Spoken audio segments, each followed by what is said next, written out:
So many pews. Hello, hello. Can you guys hear me? Wait, what's going on with YouTube? YouTube? Why is your chat not showing up? Huh? Interesting. Interesting. Herm. Hermy herm.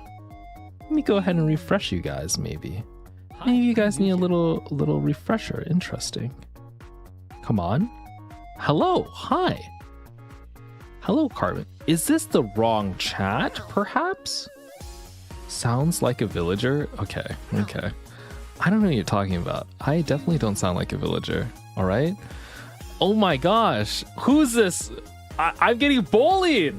I can't believe I'm getting, I start stream and some partner Twitch streamer comes in here and says that they hate me. Oh my gosh. I'm gonna have to report this to Dan Clancy.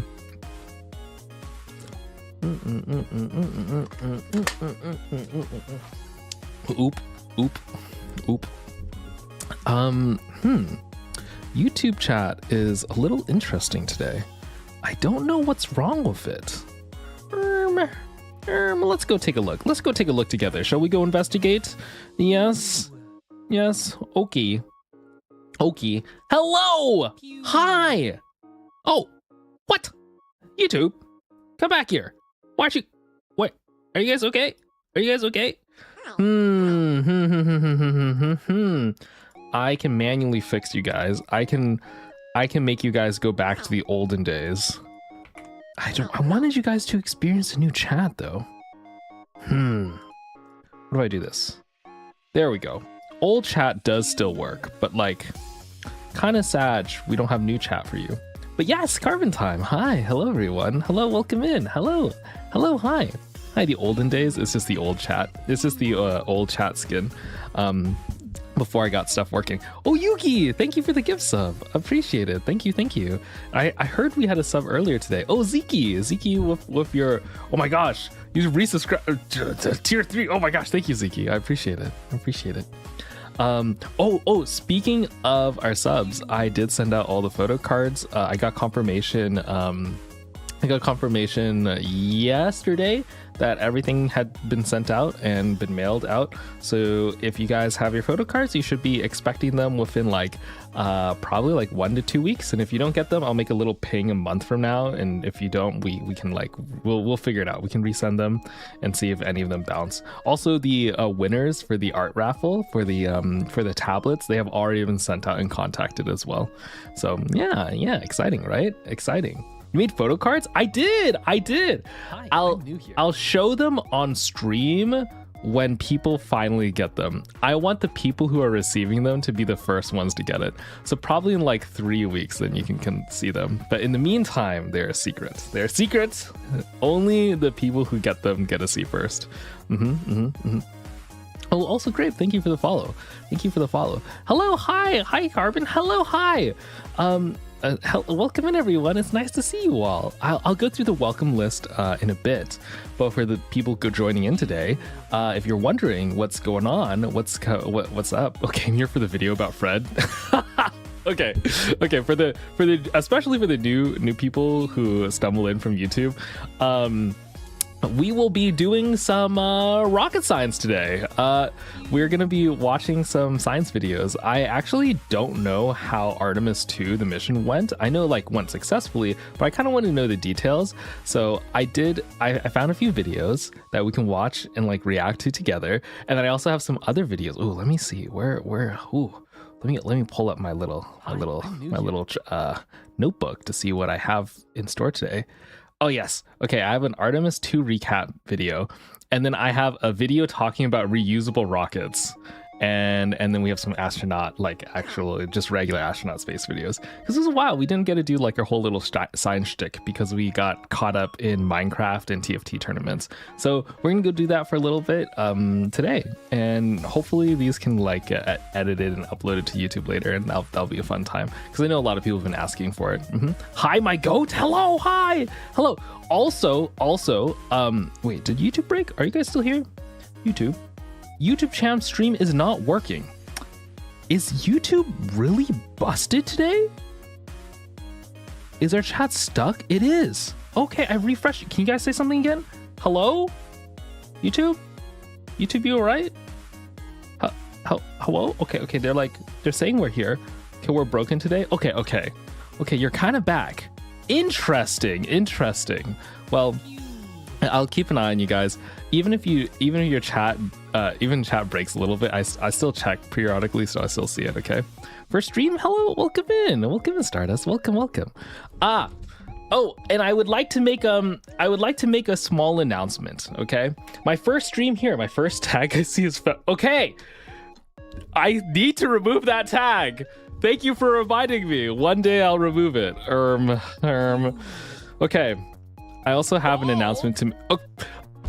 Can you not bald me while I'm trying to make an important announcement? Okay, please, settle down. Settle down, children. Settle down. All right. My important announcement that I must make with post haste is. Oh, okay. Yeah. You want to put on the helmet. All right. Okay, whatever. I don't know why this is a thing. I don't know why I have to say this. But if someone in our community says that they're my friend and they also use that as an excuse to hit on you and rizz you up, and then when you reject them, they say, if you don't accept me or something, I'll tell Carbon and he'll ban you from the community. That's not real, okay? I don't know these people. It's happened multiple times.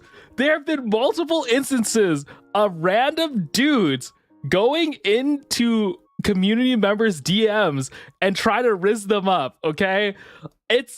I just had a ban one, and I'm saying right now, if anyone claims to know me and use that as leverage to get anything from you, you should probably tell me.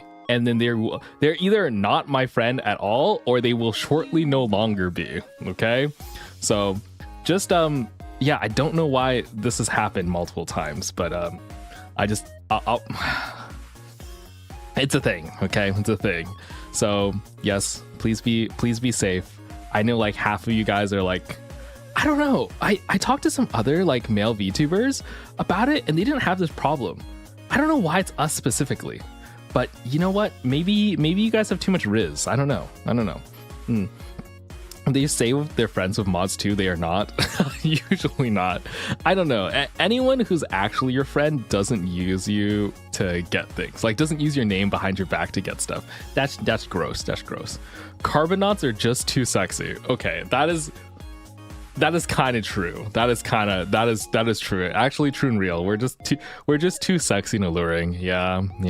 It brings out the worst in people, you know? It's okay. I believe in us. So if anyone ever makes you uncomfortable or you have any problems, let us know. Okay, let me or the mods know. We'll take care of it, okay? It's the price of being so desirable. Yeah. Oh, only my friends say I have Riz? What? I think that's the whole point, right? If your friends say you have Riz, you're risen. I don't know if your siblings would agree if you have Riz though. That'd be kind of concerning if you're rizzing your siblings. We're not trying to sweet home Alabama, okay? Like let's repopulate the the planet in a sustainable way, you know? Anyway, yeah. So yeah, that was the announcement. What else is planned for today?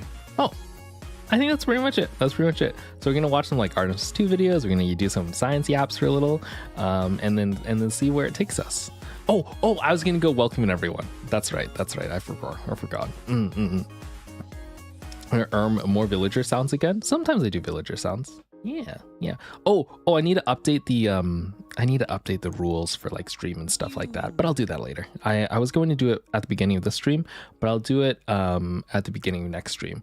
And tomorrow is just a Zatsu. So today will be more like nerdy stuff. Tomorrow is just going to be me hanging out and yapping with you guys. Oh, I also have some like fun projects and stuff that I've been working on in behind the scenes. I'm pretty excited for those too. Yeah. Bah. I'm sorry. That was That was my cat. That was my cat. Okay. Okay, time to welcome everyone.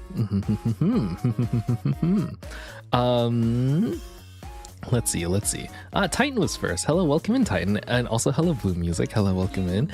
Fi, hello, welcome in. Indra, hi. Mikasa, hello. Titan, hello. Jonah, hello. Ash Polar Bear, hello. Sunny Cosmos, hello. Red Scott, hello. Zeke, hello. Starlights, hi. Born to Confuse, hello. I was a little confused reading that. And a Banana Wump, hello, hi. Welcome in. Gaming, hi, son. Hello, welcome in. Hello, Tiramisu, hi. Nice to see you again. Rosie, hello. Sage Bunny, hello. Quailing, hi. Nitro Hunter, hello. Troll Gummies, hello. Light Revo, hello. Sai, hello. Sai Sauce, hello. Bittersweet, hi. Ziki, hello. Alien Specimen, hi. JPS, hello. Lumidum, hello. Starved Eggs, hello. Kitsune Shadowfox, hi. Rosie, hello. Why not? Hi. I'm Finks, hello. Sora, hello. Yuki, hello. Sugar Bee, hello. Way, hello. Einik, hello. Yari, hello. Corvic Ricky, hello. Jay the Silly Bird, hi. Chelsea, hi. Midnight Blooms, hello. Captain Banana, hello. Serentology, hi. Garden Tool, hello. Bridget, hi. Nikita, hello. Hi, welcome in. And Quaily, oh my god, 30 stream streak. Thank you for the 30 stream streak. Tale of Jengi, hello. Neko Taco, hi. Annie Eats Apples, hello. White Alice, hello. Sour Lemonade, hi. Sunny, thank you for coming. Hello, welcome. Yuki, hello. Hello, the hellos, hello. Mikasa, hello. Slippery Eel, hi, welcome in. I hope you have a good time here at the space station. Carcalus the Great, hi, welcome in. Bookworm, hello. Cinder, hello. Pink Flamenco, hello, welcome in. And Mumane, hello. And Sleepy Gamer. And also thank you for the follow, Shy Joints. Okay, I think that's all for Twitch. Twitch is usually a little bit more. Yeah. Hi, welcome in. All right, YouTube, it's your turn.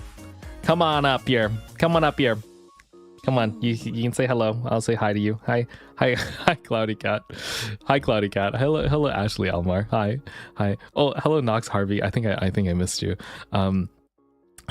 Hellos to you. Hi.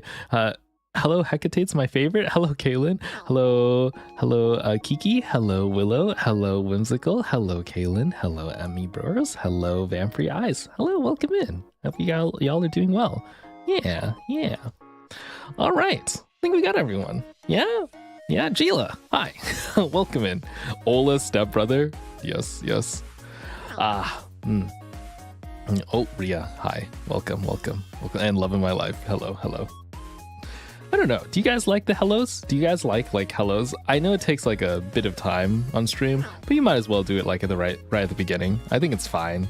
Most people aren't at the beginning anyway. I think it's cute, so I like to do it when I can. What do you mean? Thank you for the continued support. Oh my god, tier 3 for 11 months. Holy shit. I love the hellos. Okay. That's good. You think it's nice? I know some people don't like it, but I kind of enjoy it. I think it's fun for me. Sorry, I get a little out of breath. Also, I'm illiterate. Your local scientist can't actually read. You know what? The mods said the meanest thing to me. I was like reading through a PowerPoint that they made for me, and as I was reading it, they were like, "Oh, I'm our bad. We forgot that he's illiterate," because I was like trying to read something and I like stumbled upon my words like 3 or 4 times. I was like, "Hello? I'm trying my best. Come on." Skill issue. Okay. You know, I'm sorry. Not all of us are as literate and articulate as chat. Okay. Sorry. And you know what's also bad? When I was growing up, I spent a lot of time reading, you know, but I didn't spend a lot of time talking to other people. So that kind of made it so that I would mispronounce a lot of words really confidently. Like, I know how they're used, I know how to spell them, but I don't know how to say them, you know? Yeah. I don't know if any of you can relate, but it was a problem. Published but illiterate is wild. True. Published scientist. Hey, let's go. Nature published, by the way. I really say that too much. I feel bad, but someone always picks a fight with me, and then I'm just like, I have to be like, yeah, by the way, I'm a published scientist. By the way, I'm super cool. Yeah, I hate talking. What? Okay, I do like yapping. I like you know what? I like listening more though. I like meeting new people and then hearing their story. I'm like, what's up with you? You know, how'd you get here? What are you doing? You know, I think that's fun for me. That's like part of the joy I love. Hi, I just woke up. Welcome. Good morning. Okay. Yeah, I actually kind of am a little groggy right now. I had a little too much to eat. I ate a little too much to eat. You know what that does to you? Yeah, my astronaut diet is not going so well. I need to lock in for off-kai. Oh my gosh, I was looking at hotel prices to go stay there when I was traveling to conventions. Before we get to the videos, there are like conventions that are coming up and I'd like to show up so that I can hand stuff and whatnot to community members. I think it'd be really fun. There's like VTuber conventions and whatnot. And I was looking at the pricing for the hotels there. If I, take a little bit of a detour from the space station and stay there, it's expensive. It's like $3,000 for the weekend. And I'm just like, oh my, it's nearly like $700 to $800 a day. And I was like, oh my God, for hotels? So I might just crash at one of my physicist friends' home. There's a physicist that I know who works in like semiconductor stuff there, and he and his like very sweet Japanese wife have like a 1-bedroom home. And last time I was there in the area, they let me sleep on their floor and they gave me onigiris when I went out to go do work stuff, and it was very cute and very sweet. So maybe I'll just stay there again because I don't know about paying that much money. I don't know about paying that much. Yeah, so cute. Yeah, they are cute. They're very adorbs. Very adorbs. Man, didn't even find a place for off-kai until later. I mean, last time I went to off-kai specifically, I decided to fly out to off-kai the day before. It was a 1-day flight, and then I just like figured out accommodations as I was flying over. I like texted people while I was flying. So yeah. Aren't you still in debt from your hospital stay? I love America so much. Oh, why have affordable healthcare,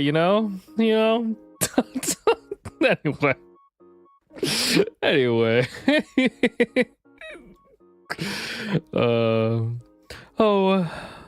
Sag. Hospital stay, what happened? I had a little bit of a hospital stint a month or two ago, like 2 or 3 months ago, but I'm okay now, so no worries. I just had to take a little bit of a break, but now I am hopefully a little better. Yeah, no worries. This is the only time when being double covered for insurance helps. Is that possible? Can you get double insured? I did not know that. I did not know that was a thing. That is an area where America might be doomed. True. I will say there are like some perks about being in America. Like for one of like the huge perks is space research. Like I think we are the happening place for anything space related. So if you are interested in the space field, like this is the place to be. So I'm very lucky for that regard. As a Canadian, I pity you guys. All right. I don't want to hear it from America's top hat, okay? Okay. Grr.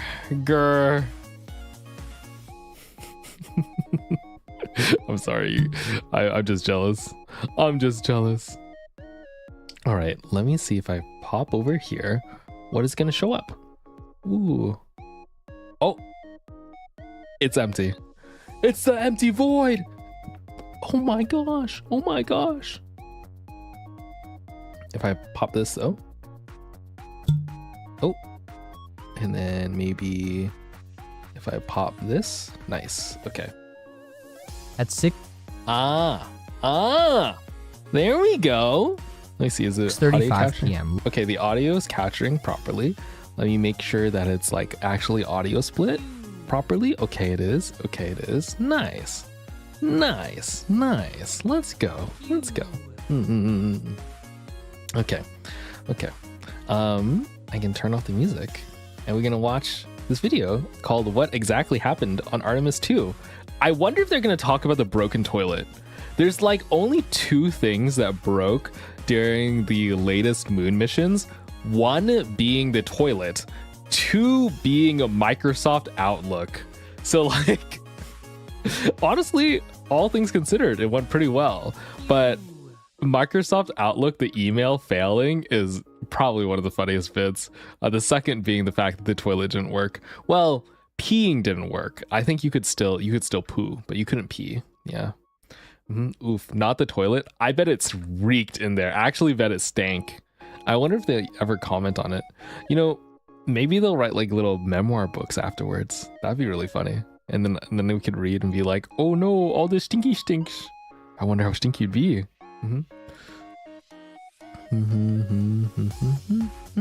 The Microsoft Outlook fail I keep hearing about on my shorts feed.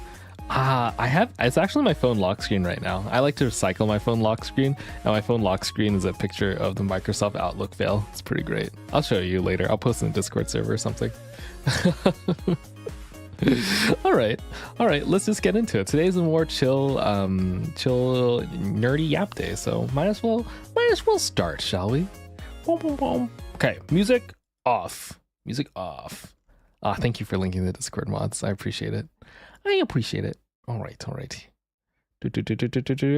Clicky, click. Local time on April 1st, 2026, NASA's Space Launch System rocket lifted off from the Kennedy Space Center in Cape Canaveral, Florida, marking the first time that a crew of people has departed the Earth to visit our moon in over 53 years. Yeah. The launch itself went about... Oh my gosh. Okay. A lot of people ask why we didn't send people to the moon since the Cold War, and the biggest reason is that there's been no reason to. I say what you want about like space travel, but it's almost always done for ego and political purposes, like geopolitical purposes. And so now as national tensions get a little higher, suddenly we're like, you know what, flag planting matters again.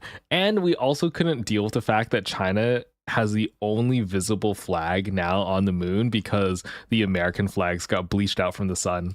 All the Apollo era flags are now white.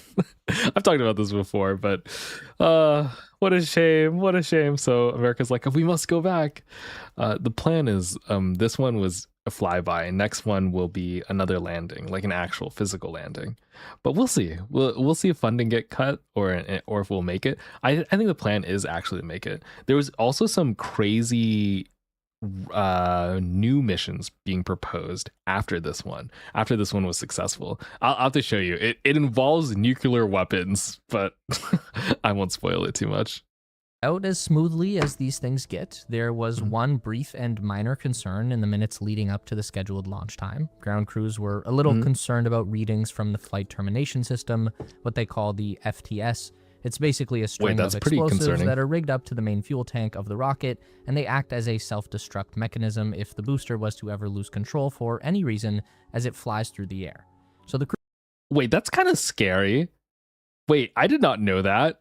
At the start of the refueling, there were sensor readings saying that we should self-destruct. Okay, I'm glad it didn't blow up in front of millions of people watching on the day of the launch, which happened to be April Fools. Okay. Mechanism if the booster was to ever lose control for any reason as it flies through the air. So the crew would abort and their capsule would fly away, then the entire rocket would explode before it posed any risk of falling on people. So it's the kind of system that you hope not to use, but you definitely want it to work properly if the need ever comes up. That little bit of chatter around the FTS delayed the launch by just a few minutes from the opening of the... They only took a few minutes to check this. Wow. That's kind of crazy.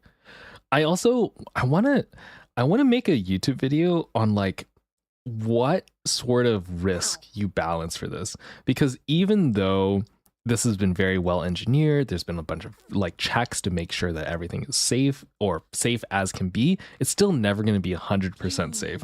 And there's probably an actual mathematical number of how safe. And so I'm curious, like, when does NASA say, oh, this is good enough for human space flight? Like, there must be some value or like some way they decide. So I'm curious. And I know that value has changed over the years. It used to be a lot more, the NASA used to play it a lot more wild in the Cold War era because they were in a rush. Nowadays, it's a lot more safe. Flight window at 6:24 p.m. But the issue was quickly resolved when the ground crew realized that they just had a faulty sensor reading and the system itself was actually working just fine. How do you know that though? That it's a faulty sensor? They probably have backup sensors, but that's scary. Just be like, oh, our sensor, like one of our sensors for the self-destruct sequence is like going a little haywire. I guess it's fine. All right. Okay. Sure. Okay, sure. This came as a pleasant surprise to anyone who had been following the troubled journey of NASA's most powerful rocket, the SLS, probably best known for being over budget and behind schedule. This particular stack had given NASA problems earlier in the year when it started leaking hydrogen during a system test in February. The hydrogen leaks? I don't want to drive onto it too much, but they're a known problem with this type of rocket.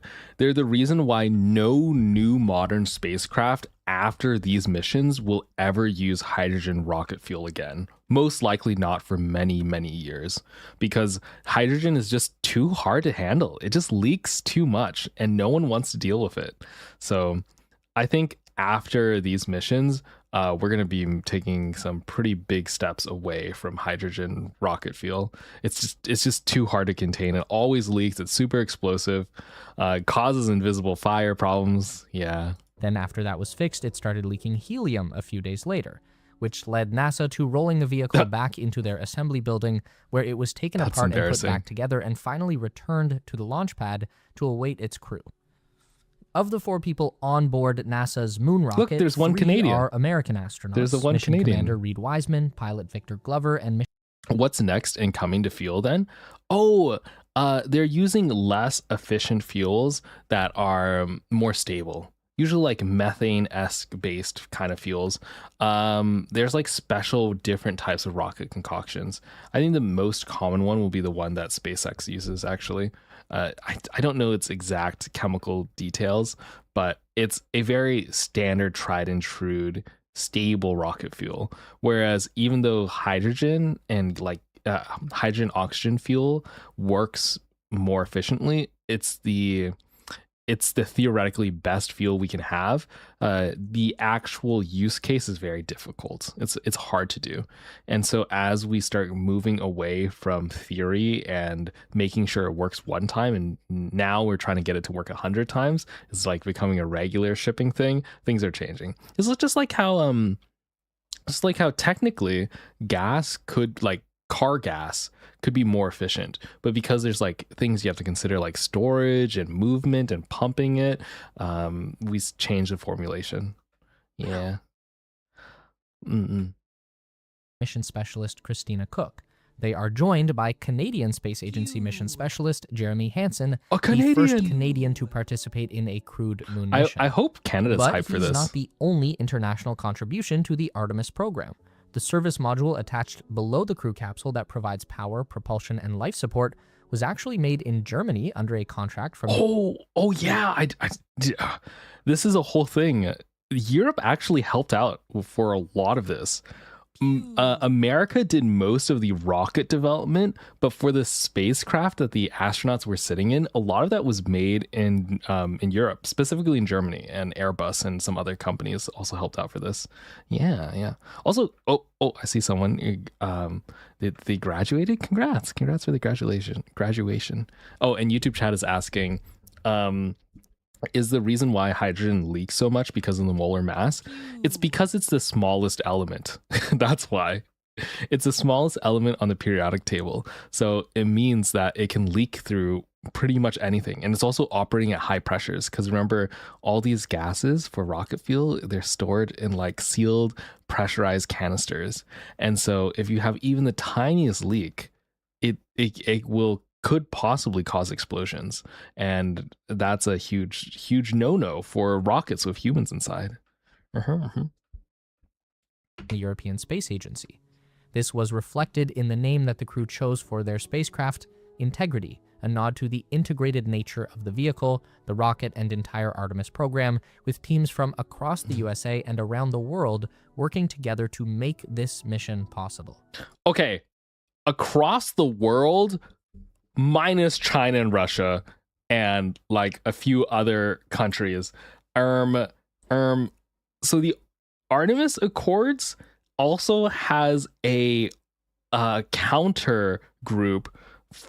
I don't know what it's called. Actually, let me pull it up for you. I'm gonna find it for you.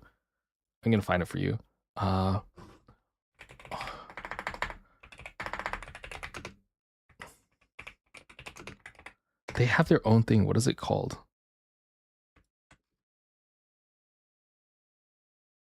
China's version of the Artemis Accords.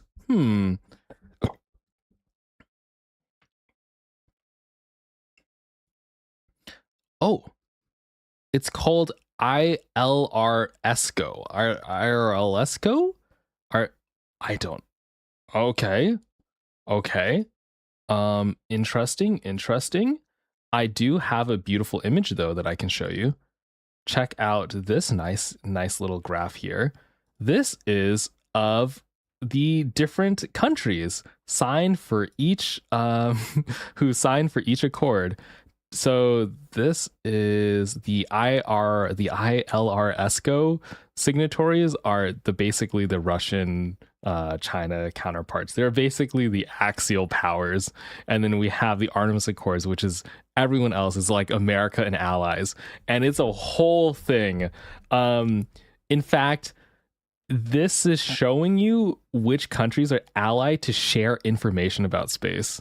It's like if America during their trip to the moon discovers something that could harm astronauts or maybe improve spaceflight, they have an actual obligation to share that information with all participating countries inside the Artemis Accords.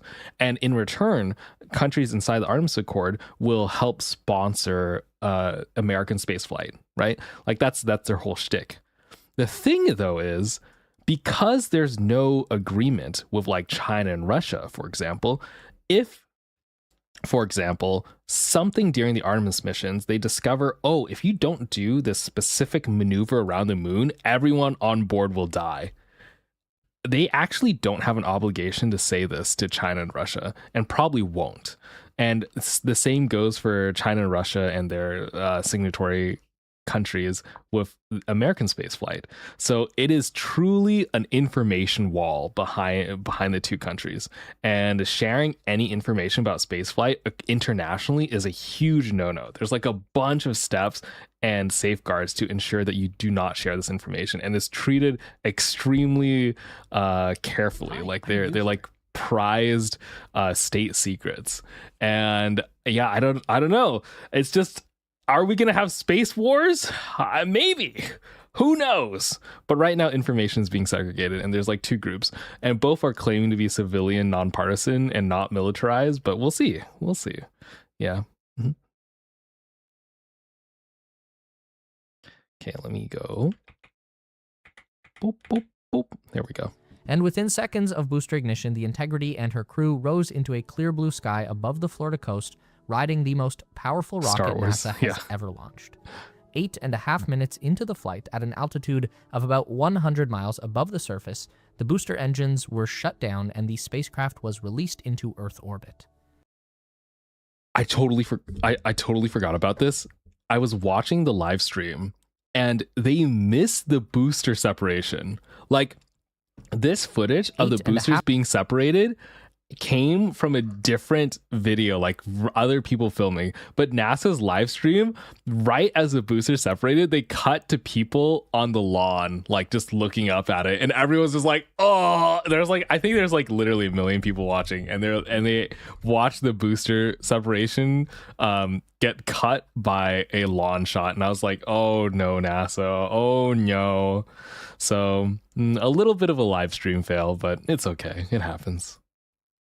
half minutes into the flight at an altitude of about 100 miles above the surface, the booster engines were shut down and the spacecraft was released into Earth orbit. This was an amazing shot, though. This was in the live stream, and I saw this, and I was just like, ooh, this is good. From here, the Integrity is still connected to the upper stage of the SLS, which is a single rocket engine capable of raising the spacecraft to an altitude of about 43,500 miles above the surface. After reaching this high Earth orbit about 1 hour into flight, this is where the crew took a bit of a pause on their trip to the moon to conduct a full systems check of their spacecraft. Oh, by the way, by the time they disconnect from the solid rocket booster for the first time, they're pretty much kind of good. Like, at this point, there's one main RS-25 engine that's pushing the like spacecraft, but even if that engine has like issues, they're still going to be able to make it back to Earth. We're talking about this before, but they're using Earth's rotation and gravitational field to, at this point, slingshot the spacecraft to the moon, have the moon use its gravity to grab the spacecraft and then fling it back to Earth. So even if there are like issues, astronauts don't get stranded in space. That's like actually a really big concern that you think about when you plan for a human space flight is if everything breaks and dies, will the humans still come back? Yeah, and in this case, yes. Also, hello, welcome in, Gremlin, and Luna Quartermoon. Hi, and Gabriel, thank you for the follow. Welcome in. Yeah. This is where the crew took a bit of a pause on their trip to the moon to conduct a full systems check of their spacecraft. This is only the second time that an Orion series capsule has flown, and the first one to carry people on board. So the idea is to make sure that everything is working properly before committing to the moon. I'm glad that they checked to make sure everything was working properly before going to the moon. That's pretty scary. Yeah. And there were some issues reported by the crew during this time. The first and probably most unfortunate was a problem with the Universal Waste Management System, which is a Also, I want you to know, this toilet costs so much money. The first iteration of this that was built for the International Space Station cost US taxpayers, I believe, $70 million to develop. It was probably the most expensive toilet of all time, and this one is the second most expensive toilet of all time. And it broke. So yeah, midway through flight it broke. I actually know way too much about the details about this toilet. I read multiple engineering blogs and science breakdowns on this exact toilet system. So I'll see if this YouTube video goes into it. If not, I will tell you about the toilet. I'm not obsessed with pee, okay? It was just interesting. Anyway. Fancy way to say the toilet. This was supposed to be one of the biggest upgrades for a modern crew traveling to the moon. The old Apollo guys just had to do their business in plastic bags. And before the plastic bags, they just had diapers. They just had ultra absorbent diapers that they called mags. Is it maximally absorbent garments? Something like that. They just wore diapers. So then they got upgraded to bags, and now this is supposed to be a whole fancy thing. While the new spacecraft is equipped with a full bathroom stall. Turns out a problem with the suction. Look at this cup. You know where this goes? You know exactly what this is for. Look, you know exactly what that is for. Yep. Oh, also, each astronaut has their own personal adapter. So usually you either have like a plastic baggy thing, like a sanitary thing that covers this that then you put on, or you have your own you have like your own attachment, like it's one made specifically for you that hooks up to this vacuum tube so that you can do a little pee in, in a dignified way. I mean, this is so much better than a plastic bag, right? Also, they practice this, by the way. If you think an astronaut's first time going to a bathroom inside this weird little contraption will happen in space, you are so wrong. They actually probably practice peeing in this thing 100 times before they actually send them up to space. So yeah. Earlier they mentioned being required to share information, right? Didn't someone in the government get honeypotted later? Oh, you're talking about the nuclear engineer guy who got honeypotted. Yeah, sometimes people get honeypotted inside these like top secret missions. It happens. You know, when you have a hot girly come up to you and be like, wow, could you tell me more about the US's plans for space travel? Could you also tell me about like the nuclear weapon arsenal? I'm really curious. I find people who talk about that stuff so attractive. You know, I think most nerdy engineers would fail. Not gonna lie. Yeah, it's I'm just a man. Carbon, if you get honeypotted, I officially and legally do not know you. Okay. I won't, okay? I won't. That's why I have my AI girlfriend. She'll protect me from state spies. Suction fan stopped the pee hose from working properly, but the space toilet was still functional for the number 2, so for number 1, astronauts had to resort to something called the collapse contingency urinal, which is a fancy way to say it's a contingency urinal. They had a backup pee tube. Okay, so this video has it right in that the original, like on the space flight, the toilet got partially clogged. In fact, it's only the peeing that stopped working. And how it stopped working is because due to poor sealing, like sealing from the outside vacuum, when you pee in this pee tube, the pee will actually, I'm saying pee so much, the urine will freeze on the outside of the spacecraft and clog the toilet. So instead of being able to actually open the vacuum seal and then like dump your poop into space, the pee will freeze and clog the whole system. And so you could actually still technically pee, but they didn't want to risk it. So they're like, okay, you can only do poo-poos, because there's less liquid in poo-poos and we won't have to worry about the toilet as much. And if you pee in a tube. Essentially, that's what they did. And how they fixed the problem initially, I made a small short on it. How they fixed the problem of the frozen pee in the first place to unclog the toilet is they pointed the entire spacecraft towards the sun and used the sun's rays to melt the pee off the outside of the spacecraft so that it would unclog the toilet. And they were scared that if the astronauts continue to pee, it would re-clog it. And they're like, we don't have enough extra extra rocket fuel in order to continually maneuver back towards the sun like that. So let's just not risk it, pee in a tube. But technically, maybe it wouldn't cause an issue again, but they didn't want to risk it. They were like imagine your spacecraft crashing or failing because your urine got frozen on the outside. Like they didn't want to risk it. So after they fixed it one time, they're like, never again. Yeah. Real indeed. To resort to something called the collapse contingency urinal, which is a fancy way to say, I hope none of them got diarrhea then. Oh, I didn't even think about that. Oh my goodness. If they got diarrhea, they would have to report that to NASA in Houston. They literally have to be like, hey, Houston. They're like on the toilet. They're like, hey, Houston, I may have a problem. My poo-poo might be a little watery. They might actually have to call that in. And then engineers would have to analyze it. Houston, I'm shitting myself. Oh my gosh. I wonder, it must have not been an issue because it wasn't publicly said. But if they did have diarrhea, that would cause a problem. Peeing in a bag. The only other problem they experienced was an IT issue with their Microsoft Outlook yes, email. the Outlook Apparently, the crew team got issue. 2 official NASA accounts and they couldn't log into either of them. This will come as no surprise to anyone who's ever worked in a Microsoft Teams office.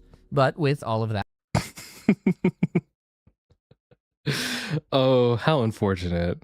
Also, what do you mean log in? Do you need internet connection? Are they getting beamed internet connection from Earth? Like, how does that work? That is like a question I have. That out of the way, in the evening of April 2nd, ground crews unanimously voted to clear integrity for a translunar injection burn.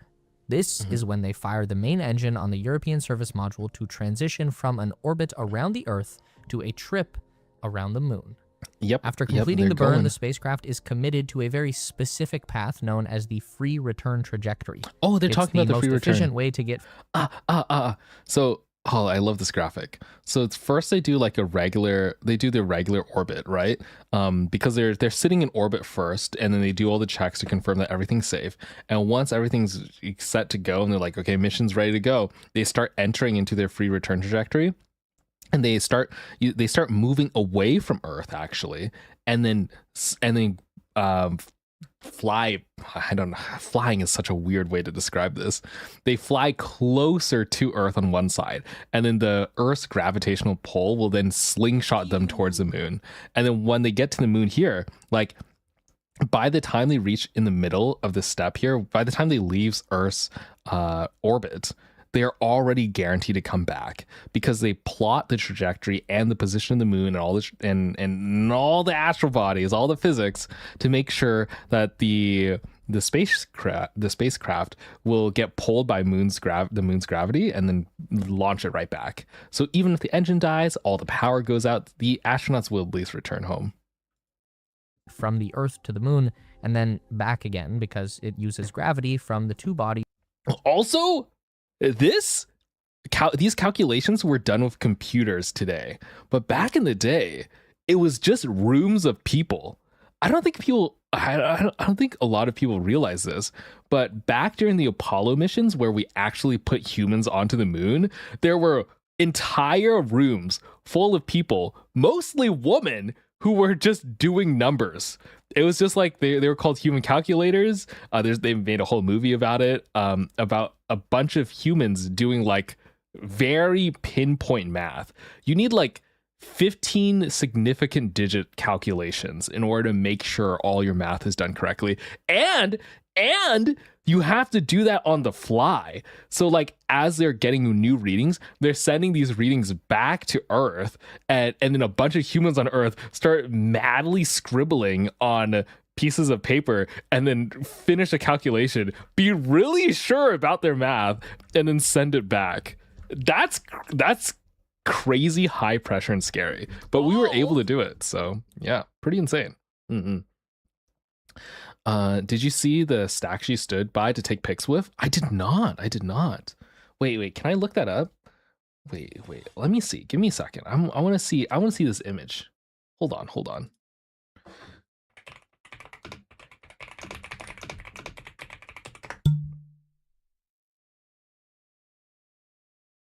Ooh.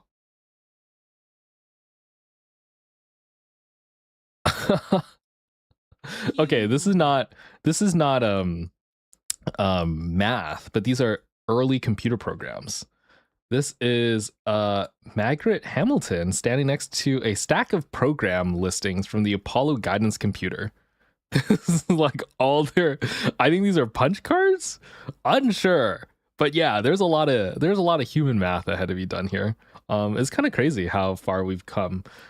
I fear that we've kind of lost the art to do things without computerized software assistance. But back in the day, a lot of these things were done by hand.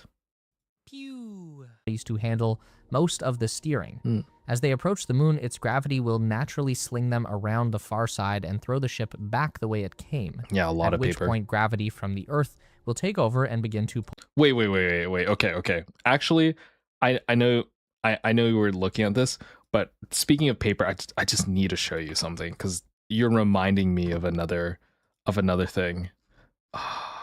Let's see. I'm scrolling. I think I bookmarked this, so I'm gonna check really quick if I have it in the right bookmark. I got it. It's a tweet. It's a tweet that I want to show you. Okay. I think you'll find this pretty exciting. Or not exciting, but cool, interesting. this photo is a picture of what old engineers did. You used to draw all your diagrams by hand, and there were giant rooms full of dudes with little protractors drawing their engineering diagrams. And that was a thing. We don't do this anymore, but it used to be that if you wanted to be like an engineer, you'd have to have really great handwriting and drawing and art skills. But yeah, blueprint rooms. They're called blueprints because they're literally blue pieces of paper that you'd print on. Like you'd leave an impression, and underneath there'd be like a blue imprint paper. It is crazy. It's crazy. I've never seen this before. This is stuff only spoken of legends. I've never once encountered one of these, but I have been into big corporate rooms where they had an old room that was supposed to be a blueprint room, and it had been like repurposed, and they're like just big open rooms with a bunch of tables, and you're just like, this is where people would do the blueprinting on. But nowadays it's all software based. Pull them back home. This makes for a relatively slow trip, so the crew stayed busy by turning their cameras back toward the Earth. They got camera trained before they went to the moon, I believe, and they also each of them got given iPhones. So a bunch of astronauts have personal iPhone selfies that they took, and they have their own like state sponsor DSLR camera photo shoots that they've taken. So a lot of them have a ton of cool photos here. I'm really excited to go through them with you. After this video, we can look at some photos that they've taken. These are the first high-resolution digital images that show our entire planet in one frame. Most photographs that you see of Earth are composites, meaning they had to take a bunch of different photos and stitch them together to show the entire globe. That's because anything in a typical Earth orbit is just too close to see the entire thing. This photograph, which is now titled Hello World, was taken with a wide-angle lens on a Nikon D5 camera on April 3rd. This is at a distance of about 100,000 miles into space. This is so cool that we see the entire Earth photo shoot. I think that's really awesome. Like in one photo, you fit the whole Earth. Also, can you see up here? Is this the Aurora Borealis? Is that? It's green. You can see it. You can see. I think this is from our atmosphere lighting up. That's pretty cool. That's a nice little detail. Yeah. On April 3rd, at a distance of about 100,000 miles. So beautiful. Into space. You can see the first light of the sun just beginning to peek out over the horizon. So the light that we're seeing on the Earth itself is actually reflecting off the moon and filling in the night side of the planet. The scene would have looked... Oh! That's something I didn't even think about. This is a high exposure image because the sun's on the other side. So the reason why you can even see the Earth here is because it's lit up by the moon's reflection, meaning this is nighttime for everyone on this side of the Earth. That's such a cool thought. Yeah. Into space. You can see the first light of the sun just beginning to peek out over the horizon. So the light that we're seeing on the Earth itself is actually reflecting off the moon and filling in the night side of the planet. The scene would have looked much darker to the naked eye, but it's brought to life by the Nikon D5's unique ability to capture detail images in extremely low light situations. As the Earth grew smaller in their windows, the crew of Integrity would spend Saturday and Sunday running really tests beautiful. And experiments on board the ship as they prepared for the main event, the lunar flyby. Oh, they have so many experiments that they have to run. A lot of they have some downtime for this trip, but the downtime is really just scheduled time to take photos. Almost every minute of your time as an astronaut is actually booked. So you have like calls with different state senators scheduled. You have calls with like high schools scheduled. You have experiments that you have to conduct that you've practiced beforehand on the ground. You have like health system safety checks that you have to perform and are responsible for as part of your main core mission and all sorts of stuff, right? So like almost every minute of your time in space is pre-allocated and scheduled for. Even your hours for sleep are predetermined and set for you. And your food. What separates Artemis 2 from every Apollo moon mission is the distance they will cover. At their furthest point from Earth, the crew reached a distance of over 252,000 miles, further than any person has ever traveled from home. This gives them a very unique perspective on the moon itself, because at an altitude of about 4,000 miles, they get to see the entire thing fill their spacecraft windows. It's kind of like if you held a basketball out at the end of your arm. That's how big the moon would appear to the eyes of the crew. Basketball at the end of my arm. That's pretty cool. That's a nice analog, or nice and not analog analogy. I do wonder though. I wonder how that would make you feel. Unsure. I'm sure it'd be a very insane, surreal experience. The end of your arm. That's how big the moon would appear to the eyes of the crew. The guys on Apollo orbited the moon at a much lower altitude, just a few hundred miles, so they could only ever see one small area at a time, and they were always circling around the equator of the moon, so they never had a clear view of Look at all these craters. Regions. Now, during their approach to the moon, the crew was able to spot 2 previously unidentified craters on the surface. And this is kind of the emotional heart of the entire mission. Unidentified? One of those new craters was proposed to be named Integrity to commemorate this mission and the vehicle that carried them. They saw new craters? The second is a bright spot crater that lies right on the boundary between the near and far side.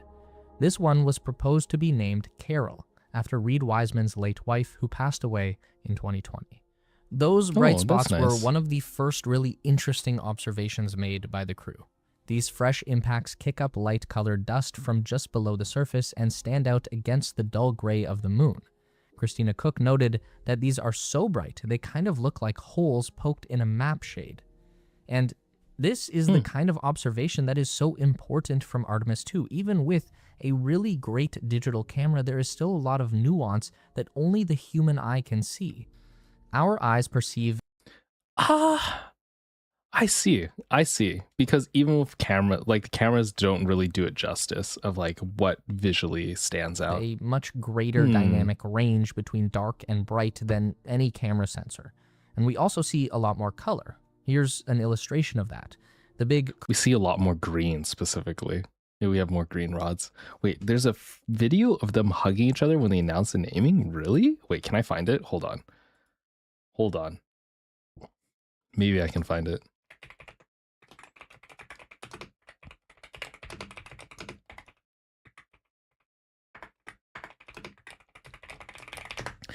Astronauts hugging from crater announcement. Let's see.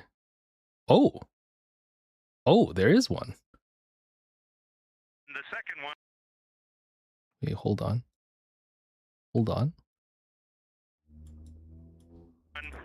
especially meaningful for this crew is a number of years ago we started this journey in our close-knit astronaut family, and we lost a loved one. And there's a feature in a really neat place on the moon, and it is on the near side, far side boundary.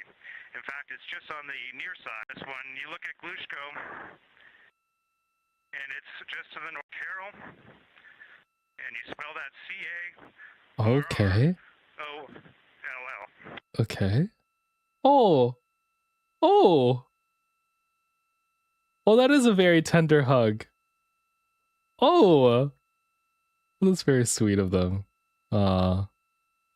Okay. They're being adorable. They're tearing up.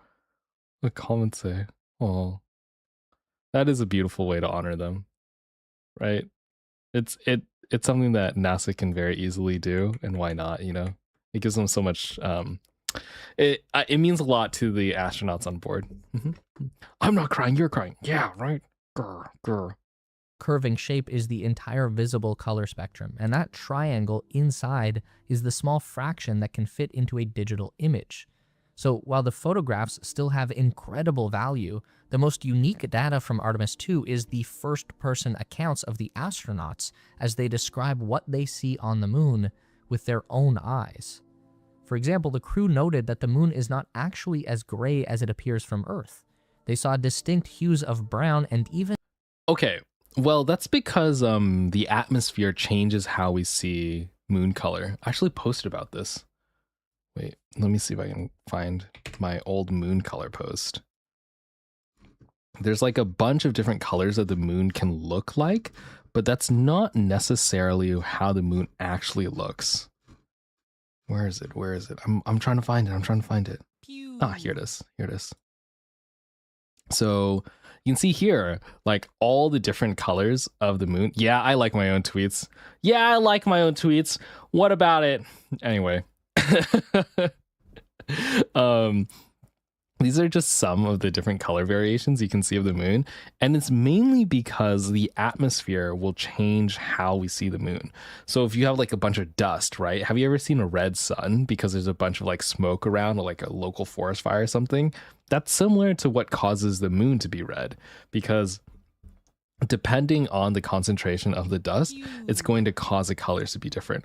And there was one time, we don't really know what happened, but you can also get a purple moon. Yes, yes, you can get purple, you can get a yellow, you can get a red, all these different colors, and these are all taken from different places in the world. So, and they're all real like moon colors. So what is the true moon color? Probably what the astronauts are seeing, because they don't go through an atmosphere, so they're just seeing it directly with their eyes. Decortify, hello, welcome in, hi. Yeah. Even a faint green in some of the impact crater regions. As integrity drew closer to the moon, they started crossing the boundary that separates the near side from the far side. That transition is marked by a large impact crater known as the Orientale Basin. It's 600 miles wide and 3.8 billion years old, and Artemis 2 was the first time people have ever seen the entire thing. As the spacecraft rounds over Orientale, the far side of the moon begins to reveal itself. These are good photos. photos. This is our moon like you have never seen it before. People often refer to this as the dark side, but it's the dark side. It's the side that rotates away from us. It's just as much sun as any other place on the moon. The weird part about it is that this side always faces away from us on Earth, so we've only ever seen the whole thing through satellite images. The first thing that you'll... Isn't that cool? There's a whole side of the moon that never faces us. Like this side of the moon, even if you have a really powerful telescope, you never see, because it's facing on the other side. And the reason is because of the moon's rotation is timed in such a way that it always faces away from Earth, this quote unquote dark side. So you can only see it from space satellites. And now I think these are the first humans to have ever seen the dark side of the moon. Dark side, but it gets just as much sun as any other place. This guy on low-key sounds like you? The really? weird part about it is that it's me, this side actually. always faces away from us on Earth. So we've only ever seen the whole thing through satellite images. The first thing that you'll notice is it's a much lighter region. There are none of those big dark spots that we associate with the face of the moon. Those are ancient volcanic lakes that filled up with lava. They used to call these seas, by the way. The old Greek Roman philosophers who looked up at the stars would look at the dark spots in the moon and thought they were oceans. Now we know that's not the case. Now we know it's just dried up lava.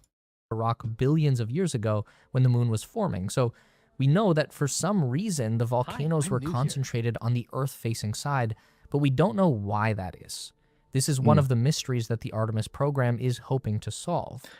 That's kind of strange. I didn't really think about that. Why are there only volcanic lava, like why is there only lava residue on one side of the moon? I don't know. Know that for some reason the volcanoes were concentrated on the Earth-facing side, but we don't know why that is. This is one of the mysteries that the Artemis program is hoping to solve. So with the absence of any volcanic activity to smooth it out, the far side of the moon is marked by heavy cratering. You can see that most clearly in images that the crew photographed along the Terminator line. That's the transition from night to day. And through here, the low angle of the sunlight creates a super high contrast between dark shadowed lowlands and brightly lit highlands. The theory is that eventually when we do build moon settlements, we'll actually build them at the bottom of craters in order to dodge the really harsh sunlight from hitting moon, like a moon base. You would ideally build any moon base you have in the middle of a dark crater so that the sun doesn't like melt whatever you have on top, because there's no atmosphere to protect you from the sun. The crew noted in their Radiation remarks during vaccine, this true. time that the surface of the moon is nowhere near as flat as it appeared from a distance.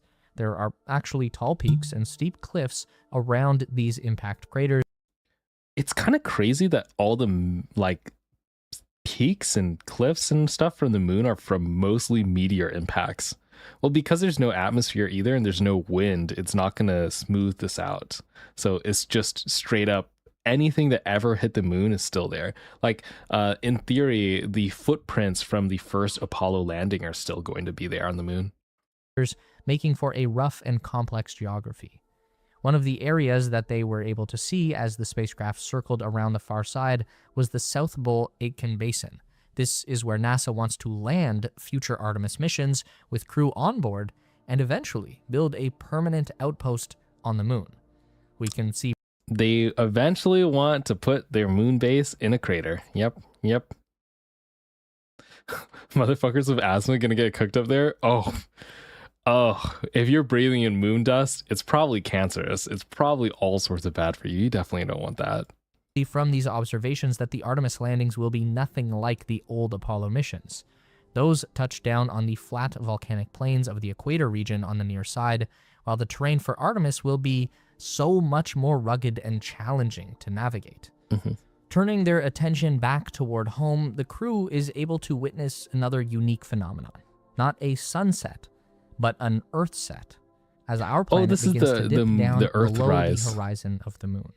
This is a very famous photo. It went viral multiple times. Around this point that integrity loses contact with the Earth. That's not a problem, it's just an unfortunate effect of using laser-based communications. Once the moon passes in between the ship and the Earth, the line of communication is broken. So for a period of about 40 minutes, these 4 people were totally unreachable. Must be nice. As they came back into I don't know if it's nice. range, I'd be a little witnessed scared. An Earthrise, an image. I'd be a little scared if I did not have any communication. I was deep in space. That was made famous by the crew of Apollo 8 when they captured this photograph on Christmas Eve in 1968. And now we have our own version of the Earthrise for our own generation. That's pretty cool. From this point on, integrity is now moving away from the moon and back toward home. Later that evening, they're good. Also, while they're orbiting the moon, they're doing a bunch of other tests as well. So they're still running tests while they're orbiting the moon. One of the astronauts found out on the moon that they were allergic to moon dust. Oh my goodness, that'd be so bad. Oh gosh, could you imagine going to the moon, setting down and like doing your first walks and then starting to break out into hives while you're on the moon in a spacesuit? Ooh. Yeah, during the first like moon missions, they found out that the moon dust was way more aggressive than they originally thought and smaller, more jagged, and it was getting to everyone's spacesuits. So if you're allergic to moon dust, I don't know, you can't really sit this one out, can you? Damn, maybe take some allergy pills. It's yet another sight that no human eye had seen before, a total eclipse of the sun from the far side of the moon. So typically when we see an eclipse, the sun and moon appear almost exactly the same size. But from out here, the moon appears much bigger than the sun. That's cool. This allowed the total eclipse to last nearly 54 minutes and allowed the crew to capture photographs of the moon with the stars and planets in the background. So for any of your moon landing conspiracy friends who ask why you can't see stars from the moon, it's because the sun was out every other time we went there. When the sun goes away, the stars come out just like on Earth. Oh, I didn't even think about that. Is that a conspiracy theory? That during the moon photos that we have so far, you don't see the stars, but in reality, it's just the sun is so bright that it blots out the stars. And if you catch a photo of the moon during a moon eclipse, you can actually see the stars. Oh, that's cool. I feel like flat earthers and moon deniers are becoming a rare breed. Like, how can you deny the moon? There's so much overwhelming evidence. Like, you can literally stare up at the sky with a telescope and watch the Artemis missions take off and land. Like, I can't believe in this day and age that there are a lot of people who are like flat earthers, right? Surely not. Hopefully. You'd be surprised you think so? I don't know. The sun goes away, the stars come out, just like on Earth. Does the sun outshine other stars? Yes, exactly. The sun just outshines other stars. It's like trying to take a picture of a small dim candle while there's a bunch of bright things out. It's like trying to look at your phone, right? During a sunny day. It's hard to see your screen, not because your phone is any dimmer, but because the outside is just so bright. The day ended with a congratulatory phone call to the crew from President Trump and NASA leadership, while preparations were made to... I'm sorry. I just love their faces when the call happens. Anyway, continuing bring on. them home on the final leg of the journey. Another 4 days before they reach the Earth's atmosphere and begin the most dangerous phase of the mission. Re-entry into the Earth's atmosphere is a complicated maneuver. The capsule has to hit at just the right re-entry is angle the to cut scariest through. part, yeah. If it comes in too shallow, then it'll actually bounce off and go flying back up into space. If the angle is too steep, then the capsule builds up too much resistance too fast and overheats. So NASA takes a lot of care with guiding integrity in for its final descent. This is done using maneuvering As they thrusters should. on the As service they module. should. Now, once everything is lined up for re-entry, a lot of stuff begins to happen in a relatively short... Also, they predicted the exact second that the spacecraft would land in the ocean, and they got it exactly correct. So in terms of like re-entry success, it was very good, because predicting the very second that you'd land after doing a 10-day hundreds of thousands of miles traveled, tons of complicated equipment, and you can still predict the exact second you land from the very beginning of launch is crazy. Oh, hi Titan. short time. About 20 minutes before reaching the atmosphere, pyrotechnic charges fire and separate the integrity capsule from the service module. The crew doesn't need it anymore, They've already done their service module things. Now it's just a heat shield. and the service module will safely burn up as it re-enters. Once separated, the integrity capsule fires up its own maneuvering thrusters to perform a flip and gets its heat shield pointing down into the direction of travel. As the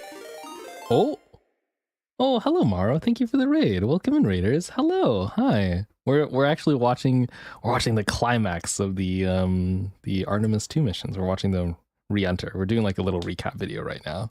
Hello. Welcome in. Thank you for the raid. I hope you're doing well. Welcome in. The capsule falls down through the upper atmosphere, the Earth's gravity begins to pull harder, and it accelerates to a top speed of about 32 times the speed of sound.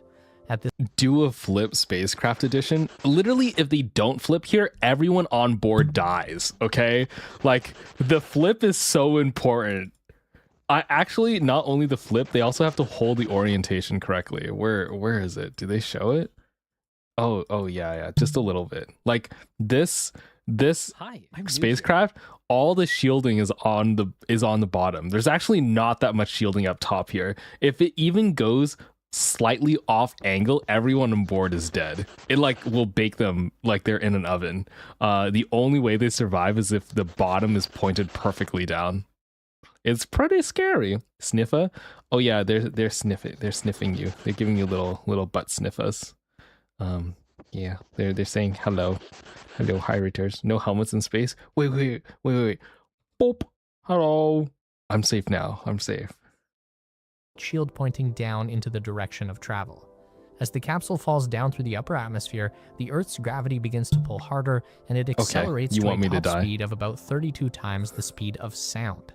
At this velocity, the capsule begins slamming into the first air molecules, which are still very thin at this altitude, but there's enough atmosphere to begin the heating process. As we see the first sign of flame, and as it continues to go down, they're starting to like form plasma and stuff like that. Okay, you guys are fighting over the helmet. It's just so silly. Don't sniff the golems, they are stinky.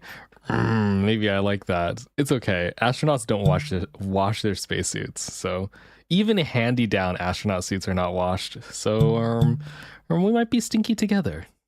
Flames begin to light up outside the capsule window. Communications with the crew go dead. The energy from the spacecraft compresses the molecules in the atmosphere so violently that they explode into a state of matter called plasma. Not only is... Everyone knows what plasma is, though, right? Like, I don't know, maybe I'm making assumptions, but yeah, the plasma electrified atmosphere that's surrounding the spacecraft mess with any sort of electronic communication, so you can't communicate during this time. This plasma is super hot, between 4,000 and 5,000 degrees Fahrenheit, but it's also so energized that it begins to conduct electricity. The electric charge is what disrupts communications between the crew and the ground team. It's like flying inside a lightning storm. There's technically ways to communicate through plasma, but they're hard and experimental. They haven't been figured out yet. This continues for 6 whole minutes until wind resistance has slowed the capsule down enough that it's no longer creating a plasma field. That force of deceleration... There's like this, as they get lower in the atmosphere becomes thicker, and as they run into more and more air, it actually slows down the spacecraft because they were flying really fast originally, but more and more air is actually slowing them down, and then they stop having the plasma, and then they can talk again. Has an effect of about 4G on the astronauts inside, the equivalent of about 4 times Earth's gravity. That's pretty hardcore. They have to test this all the time. This is part of the reason why astronauts and fighter pilots have to be really fit, because if you don't have enough muscle mass and training in order to brace yourself here, you'll pass out. And if you pass out and you can't hit your controls properly, you'll die. So there's a lot of training to make sure that they can actually handle these G-forces, which means a lot of roller coaster rides. They basically do like mock roller coaster rides to test the G-forces and staying conscious during the whole thing. And this is the point where NASA regains communication with integrity, and the world is relieved to hear that all is well with the crew on board. From here, it's a few more minutes of free falling as the first cameras begin to track integrity on its descent.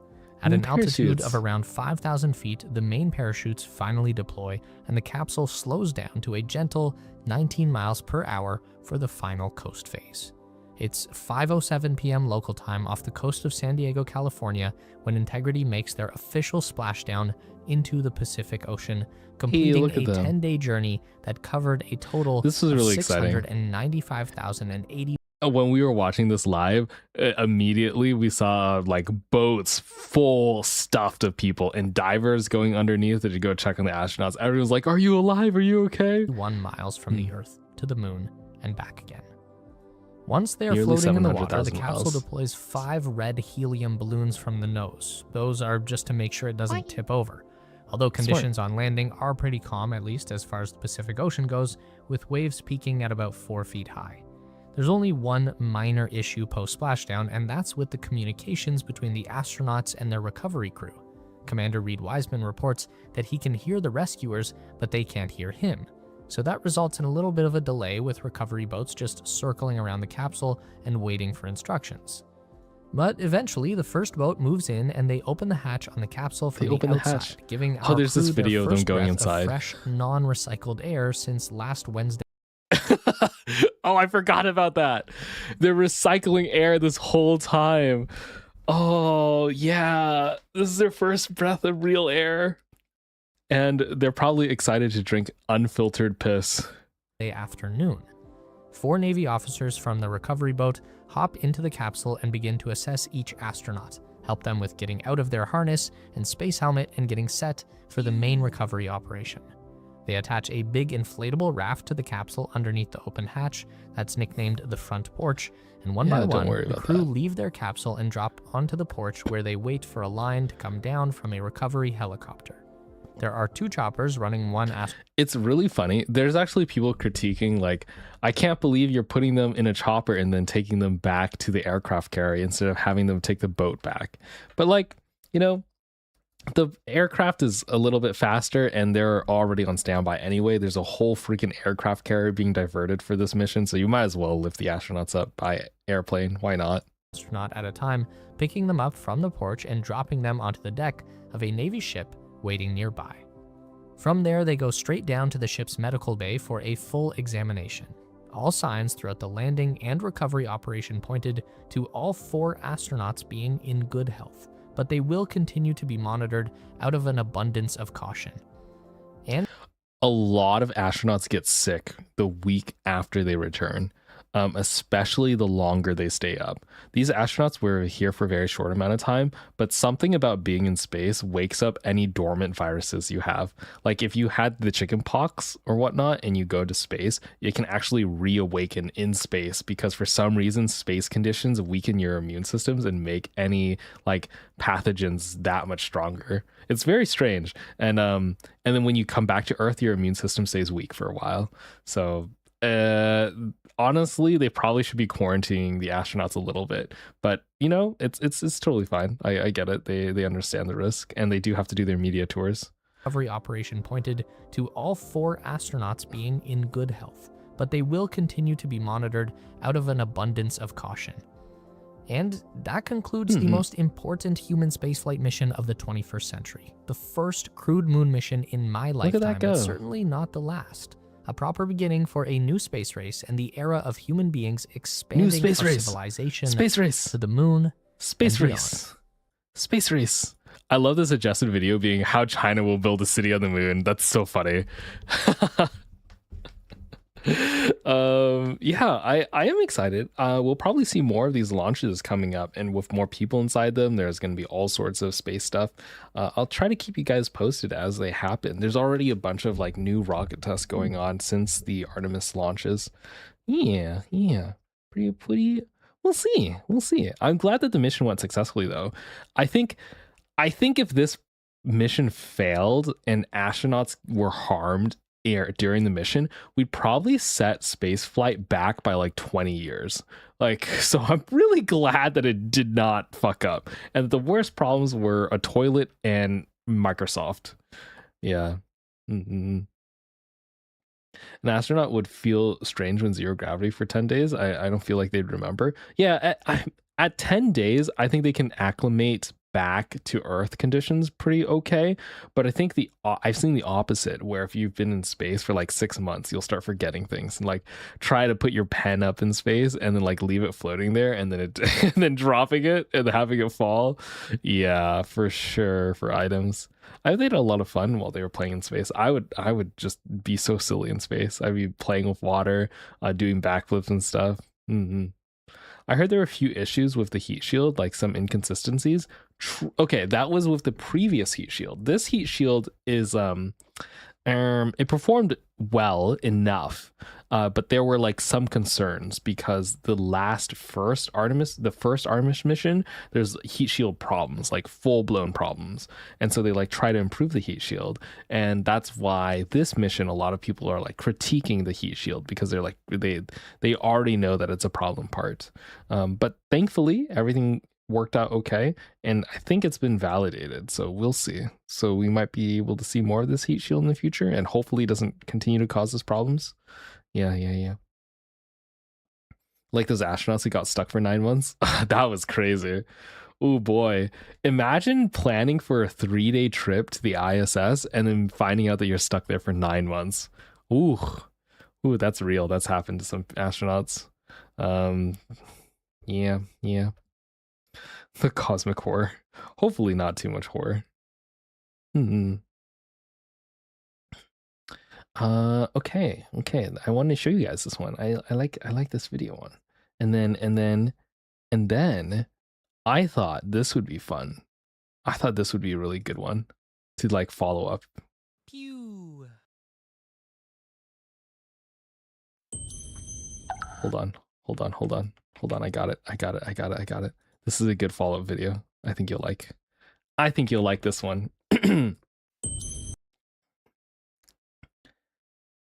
This is Chris Hadfield. I don't know if you know this guy, but This guy is a very famous astronaut, like very exceptionally famous. He recorded a ton of videos and did a ton of stuff for early science education during his time on the International Space Station. And he has like this whole yap about going into space. And also during space, he had a malfunction in his spacesuit while he was doing a spacewalk that nearly could have killed him, but he survived. And this is like him telling about his story about it and what it was like flying up into space. And I'm excited to hear what the new astronauts will say about it, but we won't get it for a while. Usually in tradition, astronauts will release their own personal, like detailed personal accounts, like 5 or 10 years plus after their mission. And so it's time. We're getting information from Chris Hadfield. So why not? We can watch this together. Yeah. Or another way to say it is, what's the most dangerous thing that you've ever done? And What's the most dangerous thing you've ever done? Most dangerous thing I have ever done. I'm not going to tell you.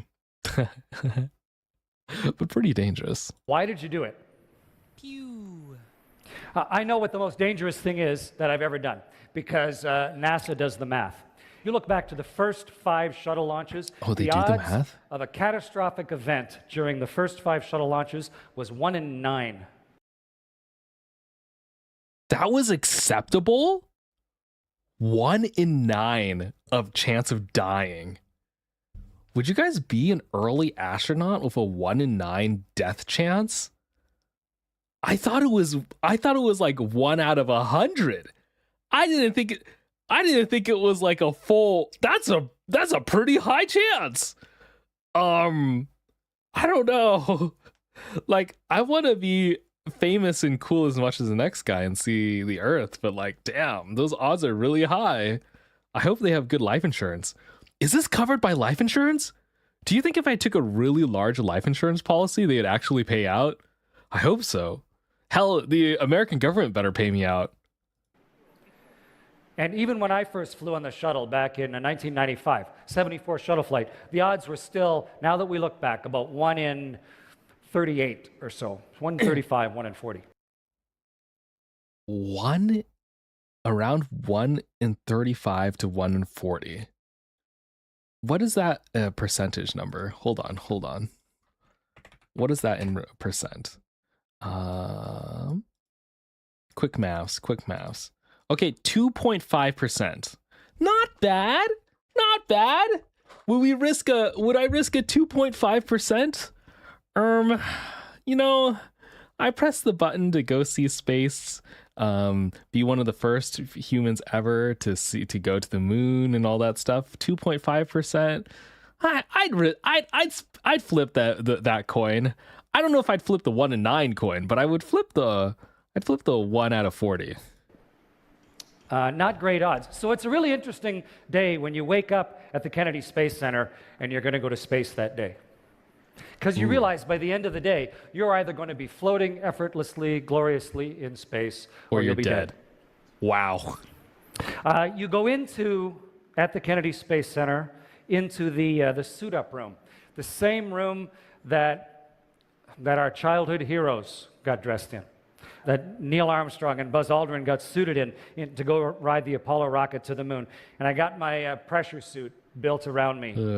Scary. Rode down outside in the van, heading out to the launch pad, in the Astro van, heading out in the launch pad. And as you come around the corner at the Kennedy Space Center, it's normally pre-dawn, and in the distance, lit up by the huge really early in the xenon morning. lights, is your spaceship. The vehicle that is going to take you off the planet. And the crew is sitting in the Astro van, sort of hushed, almost holding hands, looking at that as it gets bigger and bigger. We ride the elevator up, and we crawl in on your hands and knees into the spaceship, one at a time. And you sort of worm your way up into your chair and plunk yourself down on your back. Okay, you still plunk yourself down on your back, even today, though. I don't know if they crawl in, but I know they do get in. They're wearing diapers during it too, because sometimes the launch time gets delayed and you have to go to the bathroom. Once you get inside the spacecraft, there's no, hey, I forgot something, or ooh, I need to take a poo poo. Like you're there. You're there until you're off planet and back home on Earth. So I hope you got all your stuff done. And the hatch is closed, and suddenly what has been a lifetime of both dreams and denial is becoming real. Something that I dreamed about, in fact, that I chose to do when I was 9 years old, is now suddenly within not too many minutes of actually happening. Or he dies. Or he dies. In the astronaut business, the shuttle is a very complicated vehicle. It's the most complicated flying machine ever built. And in the astronaut business, we have a saying, which is, there is no problem so bad that you can't make it worse. That's a horrible saying.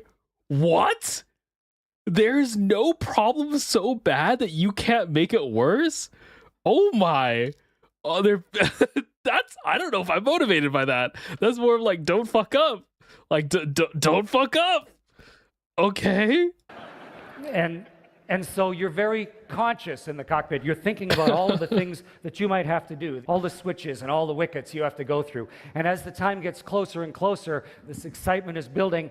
And then about 3.5 minutes before launch, the huge nozzles on the back, like the size of big church bells, swing back and forth. And the mass of them is such that it sways the whole vehicle, like the vehicle's alive underneath you, like an elephant getting up off its knees or something. And then That's about scary. 30 seconds before launch, the vehicle is completely alive. It is ready to go. The APUs are running. The computers are all self-contained. It's ready to leave the planet. And 15 seconds before launch, this happens.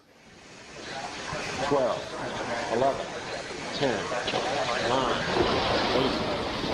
Oh, these are the sparklers to burn off the extra helium gas. Also, this guy, Chris Hadfield, is running on the exact same rocket engines that were used in the Artemis 2 missions that we saw that we just saw. So very exciting. And then it ignites. Start. And then, okay, the engines are going. Their engines are fully going, and now there's a space tower that's holding it down. So there's a metal tower that's just holding the spacecraft down. And so it's letting the engines like warm up. And the reason why the pad isn't melting is because there's a huge water pump that's pumping hundreds of tons of water at the bottom that's going to be immediately vaporized by the rocket jets. And then as soon as we're ready to go, the mechanical arms will let go, and then just essentially the spacecraft will just go where the rockets are pointing. 1, booster ignition, and liftoff of the Space Shuttle Discovery, returning to the space station. Can I get a link to this video? Yeah, sure. Give me a second. I'll post it in chat right now. Here you go. Ignition and liftoff of the Space Shuttle Discovery, returning to the space station, paving the way. Look at that go.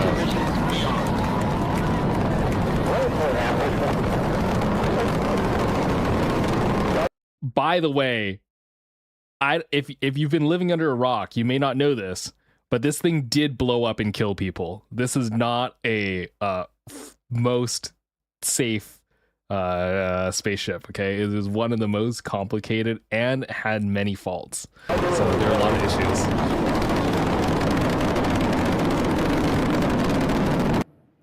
It is incredibly powerful to be on board one of these things. Oh, I bet it's shaking in you. the grip of something that is vastly more powerful than yourself. It's I bet shaking your you whole world is so being hard shaken you can't right now. focus on the instruments in front of you. It's like you're in the jaws of some enormous dog, and there's a foot in the small of your back pushing you to space, accelerating wildly straight up, shouldering your way through the air, and you're in a very complex place, paying attention, watching the vehicle go through each one of its wickets with a steadily increasing. Oh, I would bald. I would mold right here. If this is the control room and I'm looking at the controls as I'm being shaken around like I'm on a roller coaster to death, like roller coaster to hell, and I have to focus on the screens and buttons as I'm being shaken around to make sure everything's okay, I'd be shitting myself. At least I'm wearing a diaper. Increasing smile on your face. After 2 minutes, those solid rockets explode off, and then you just have the liquid engines, the hydrogen and oxygen, and it's as if you're in a dragster with your foot to the floor and accelerating like you've never accelerated. You get lighter and lighter. The force I mean, you are gets on going us, faster than heavier any and human heavier. has, right? It feels like someone's pouring cement on you or something, until finally, after about 8 minutes and 40 seconds or so, we are finally at exactly the right altitude, exactly the right speed, the right direction. The engine shut off, and we're weightless. And we're alive. Nice. It's an amazing experience. But why would we take that risk? Why would you do something that dangerous? In my case, the answer is fairly straightforward. I was inspired as a youngster that this is what I wanted to do. I watched the first people walk on the moon, and to me, it was just an obvious thing. I want to somehow turn myself into that. But the real question is, how do you deal with the danger of it and the fear that comes from it? How do you deal with fear versus danger? And having the goal in mind, thinking about where it might lead, directed me to a life of looking at all of the small details to allow this to become possible, to be able to launch and go help build a space station where you are on board a 1 million-pound creation that's going around the world at 5 miles a second, 8 kilometers a second, around the world 16 times a day. True. With experiments on board that are teaching us what the substance of the universe is made of, and running 200 experiments inside, but maybe even more importantly, allowing us to see the world in a way that is impossible through any other means. Okay, I don't know. Risking my life, 2.5% chance of dying to get views like this. What are the odds of dying climbing Mount Everest? I'm sure they're higher. Like, I don't know. That seeing like views from outer space must be worth it. To be able to look down and have, if your jaw could drop, it would. The jaw. That's worth. Wow, worth. Can we talk about the Columbia disaster? I mean, you can a little bit. I like to try not to be a Debbie Downer, but it is a very real part of space history and has affected a lot of things. NASA has forever changed since then. Dropping gorgeousness of the turning orb, like a self-propelled art gallery of fantastic, constantly changing beauty that is the world itself. And you see, sometimes you because gotta take of the risk speed, and be a dreamer. sunrise Real, or a real sunset true. every 45 minutes for half a year. And the most magnificent part of all that is to go outside on a spacewalk. You are in a one-person spaceship. That is such a great description of spacesuits. They're not really suits. They're one-person spaceships because there's a bunch of complicated computer parts on board. There's a bunch of like sensors and life support systems, the oxygen generation, CO2 degassers and stuff like that. Like, it is a very, very fancy setup. Yeah, that's right. My spacesuit is equally pricey and cool. That is your spacesuit. And you're going through space with the world. It's an entirely different perspective. You're not looking up at the universe. You and the Earth are going through the universe together. And you're holding on with one hand, looking at the world turn beside you. It's like roaring silently with color and texture as it pours by just mesmerizingly next to you. And if this guy's you a can tear great your eyes public away from speaker. that and you look under your arm, That upsets me. down at the rest of everything, it's not only is he super educated and brave for going on the trip, but he's also extremely well spoken. Texture you feel like you could stick your hand into, and you get good. are holding on with one hand, one link to the other 7 Gotta billion take some people. public speaking and classes. I was outside of my first spacewalk. I have to stop streaming. You guys ruined my vocabulary. Oh yeah, this is when he went blind. And I didn't know why. Suddenly my left eye slammed shut and great pain, and I couldn't figure out why my eye wasn't working. I was thinking, what do I do next? I thought, well, maybe that's why we have 2 eyes, so I kept working. But unfortunately, without gravity, tears don't fall. And so you just get a bigger and bigger ball of whatever that is mixed with your tears on your eye until eventually the ball becomes so big that the surface tension takes it across the bridge of your nose like a tiny little waterfall and goes he's completely into your blind. other eye. And now I was completely blind. and you can't. It's not like you can wipe it. What was it? I believe it was the liquid coolant inside the space suit was leaking inside his helmet, so you were drowning. Like, there have been multiple instances of astronauts almost drowning in space because their spacesuits got their water cooling busted and water leaking inside the helmet. And yeah, pretty wild. Outside the spaceship. So what's the scariest thing you've ever done? He's flexing. This guy. Maybe it's this spiders. guy. A lot of people are afraid of spiders. I think you should be afraid of spiders. Spiders are creepy, and they got long, hairy legs. This and guy's just spiders like this flexing. one, the brown. He's just being like, oh yeah, you're scared of spiders. Well, I'm scared of drowning in space. Okay, what do you got? What do you got on me? Okay. You know, I would flex like this too. Recluse. I mean, it's horrible. If a brown recluse bites you, you end up one of these horrible big necrotic things on your leg. And there might be one right now sitting on the chair behind you, in fact. And how do you know? And so a spider lands on you, and you go through this great spasmy attack because spiders are scary.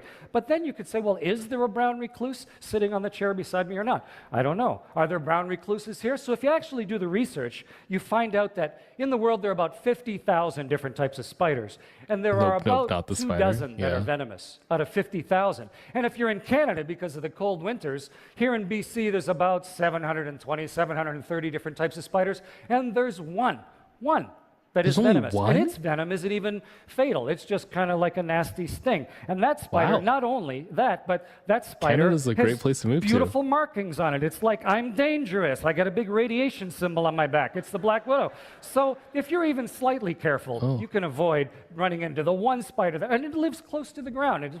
You're walking along, you are never going to go through a spider web where a black widow bites you. Spider He's webs building like up to this, something, it doesn't yeah. build I don't those. know what It he's gonna builds them say down next. in the corners. And it's for black widow because it's the female spider eats the male. It doesn't care about you. So in fact, the next time you walk into a spider web, you don't need to panic What is and he- go what with is your he leading caveman into? reaction. The danger is entirely different than the fear. And how do you get around it, though? How do you change your behavior? Well, next time you see a spider web, have a good look, make sure it's not a black widow spider, and then walk into it. And then you see another spider web and walk into that one. It's just a little bit of fluffy stuff. It's not a big deal. And the spider that may come out is no more threat to you than a ladybug or a Is he talking about butterfly. exposure therapy? And then Like I guarantee exposing you, yourself if to you the walk through danger 100 knowing that spider you're webs, safe? you will have changed your fundamental human behavior. I mean, he's not wrong. If I told myself, hey, spiders are not scary, and I rationalize looking at local spider populations and be like, hey, I'll check the web to make sure that it's not a black widow. And if I know it's not a black widow, I'll walk through the spider web. Eventually, I will have fundamentally changed my fear from spiders. I mean, that's true. That is how I've done other things Your in life. caveman reaction. And you will now be able to walk in the park in the morning and not worry about that spider web or into your grandma's attic or whatever, into your own basement. And you can apply this to anything. If you're outside on a spacewalk Bro, leave and their you're homes blinded, alone. Oh, true. your You natural are destroying reaction would spider be homes. to panic, I think. It would make you nervous and worried. But we had considered all the venom, and we had practiced with a whole variety of different spider webs. We knew everything there is to know about the spacesuit, and we trained underwater thousands of times. And we don't just practice things going right, we practice things going wrong all the time. This is good practice. Good practice is practicing when things go wrong and when things go right, so that you know how to handle yourself in all sorts of situations. So good that the people who made the training curriculum and ensuring the safety of the astronauts did prepare them for this. But I wonder, were they prepared to drown in space? Like, is that a protocol? So that you are constantly walking through those spider webs, and not just underwater, but also in virtual reality labs with the helmet and the gloves, so you feel like it's realistic. So when you finally actually get outside on a spacewalk, it feels much different than it would if you just went out first time. And even if you're blinded, your natural panicky reaction doesn't happen. Instead, you kind of look around and go, okay, I can't see, but I can hear, I can talk. Scott Perezinski's out here with me. He could come over and help me. We actually practiced incapacitated crew rescue. So he could Oh. float me like a blimp and stuff me into the airlock if we had to. I could find my own way back. Stuff It's me not into the nearly as airlock. big a deal. And actually, if you keep Okay. on crying for a while, whatever that guck was that's in your eyes starts to dilute. You can start to see again. And Houston, if you negotiate with them, they will let you then keep working. And we finished everything on the spacewalk. And when we came back inside, Jeff got some cotton batting and took the crusty stuff around my eyes. And it turned out it was just the anti-fog, sort of a mixture of oil and soap that got in my eye. And Okay. now we use Johnson's No More Tears, which we probably should have been using right from the very beginning. But Okay. He was not the one with the coolant to leak into his spacesuit. There was another astronaut who actually had one of their like water cooling things to flood inside this helmet. In this case, I think it was just some gunk that got into his eye and started getting him to cry, and then that like blinded him completely. But the key to that is by looking at the difference between perceived danger and actual danger. Where's the real risk? What is the real thing that you should be afraid of? Not just a generic fear of bad things happening. You can fundamentally change your reaction to things so that it allows you to go places and see things and do things that otherwise would be completely denied to you. Where you can see the hard pan south of the Sahara, or you can see New York City in a way that is almost dreamlike, or the unconscious gingham of Eastern Europe fields, or the Great Lakes as a collection of small puddles. You can see the fault lines of San Francisco and the way the water pours out under the bridge, just entirely different than any other way that you could have if you had not found a way to conquer your fear. You see a beauty that otherwise never would have happened. This is a fear motivational speech. I see. It's time to come home at the end. This is our spaceship, the Soyuz, that little one. 3 of us climb in, and then this spaceship detaches from the station and falls into the atmosphere. These 2 parts here actually melt. We jettison them and they burn up in the atmosphere. The only part that survives is the little bullet that we're riding in, and it falls into the atmosphere. And in essence, you are riding a meteorite home. And riding meteorites is scary. Oh, this is the scariest part, by the way. I know there are 2 scary parts with space travel.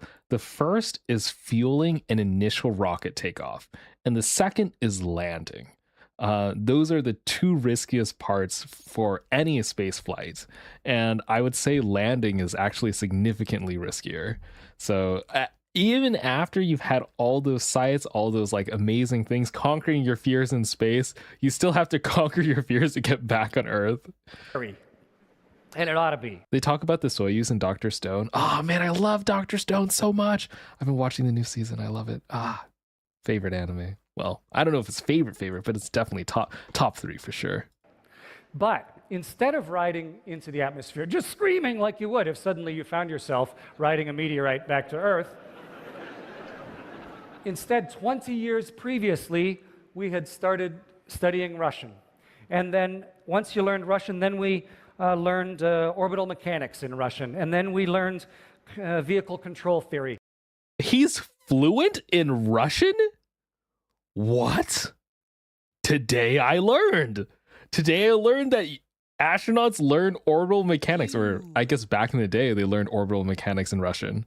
And then we got into the simulator and practiced over and over and over again. And in fact, you can fly this meteorite and steer it and land in about a 15-kilometer circle anywhere on the Earth. So in fact, when our crew was coming back into the atmosphere inside the Soyuz, we weren't screaming, we were laughing. It was fun.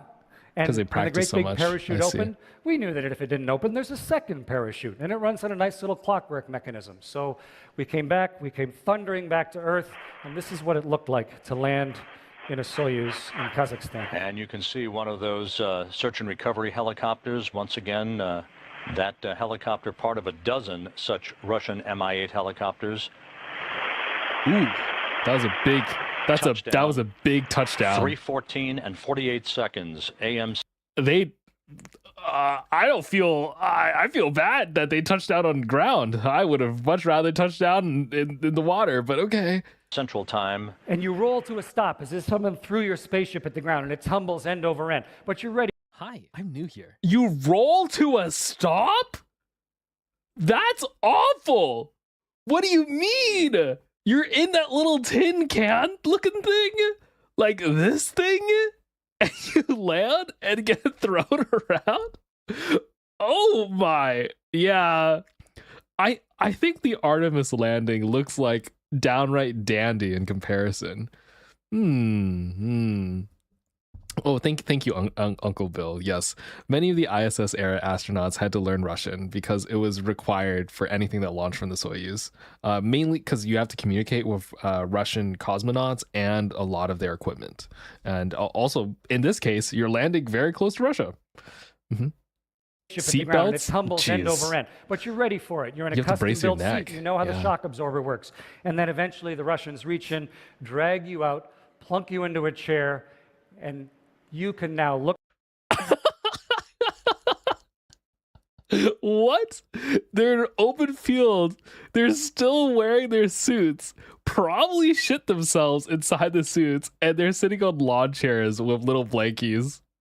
And they're doing vitals while people are investigating the spacecraft behind them. This is a metal photo. Holy moly. I would put this is my new LinkedIn profile pic. I'd be like, yep, this is my LinkedIn profile pic right here is me wearing an astronaut suit in Kazakhstan being checked on by doctors right after landing.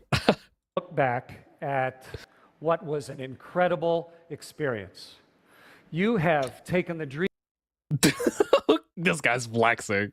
Wow. Okay. I mean, after all of that, I guess you deserve it. I guess. Dreams of that 9-year-old boy, which were impossible and dauntingly scary, dauntingly terrifying, and put them into practice and figured out a way to reprogram yourself, to change your primal fear so that it allowed you to come back with a set of experiences and a level of inspiration for other people that never could have been possible otherwise. Just to finish, nice. They asked me to play that guitar.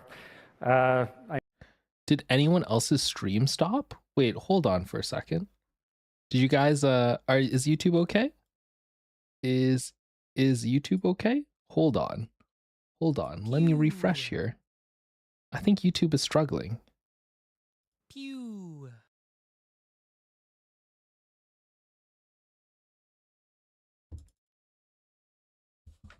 Oop. YouTube is down. 1 second. Huh. Uh-oh. Did I break YouTube somehow? Did I break YouTube? Did I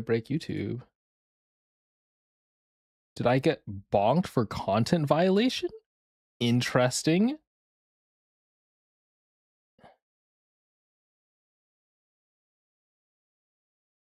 Hello? Beautiful black screens. Yes. I think it's back. Are you guys back? Hello. Hey, welcome back. How though? I don't know. This should maybe because it's interesting. I checked this ahead of time. I thought it was okay to watch, but I guess not. Okay.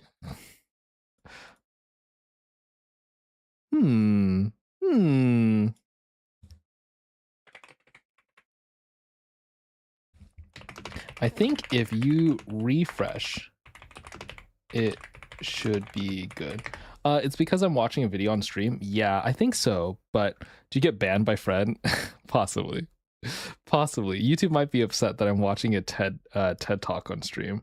But it's a 12-year-old TED talk, and I checked this ahead of time to make sure that it'd be okay. I guess I got to be a little more careful about it. Maybe I have to pause more frequently. Unsure. But I wanted to show this very end. This is probably the scariest part. So I might get bonked for this one, but I did really want to show this to you guys. This is the really cool bit. So I'll play a little bit of it. I'll play just a bit. But it's also, I think, a reflection of the fact that we are not machines exploring the universe. We are people. And we're taking that ability to adapt. And that. By the way, he took this guitar with him to the ISS to play it on the ISS, and he has a video recording of him playing this in space.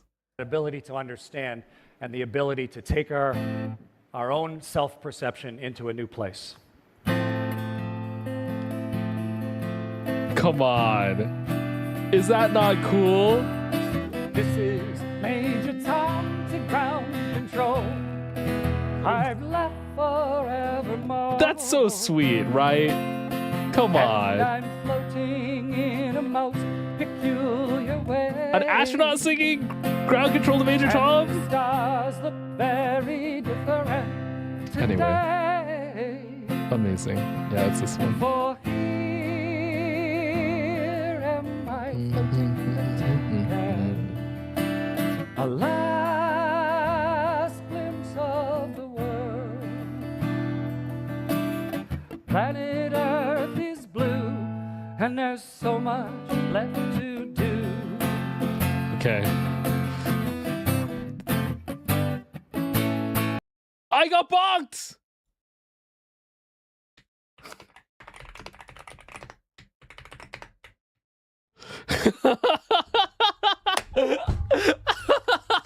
I knew it! I knew it! I got bonked!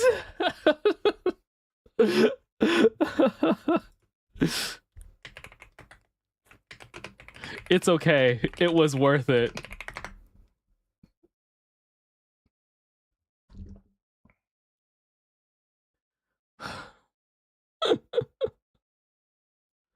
Okay. Let's see. How do I fix this? How do I fix this? Temporary blocked. More info. Can I undo it?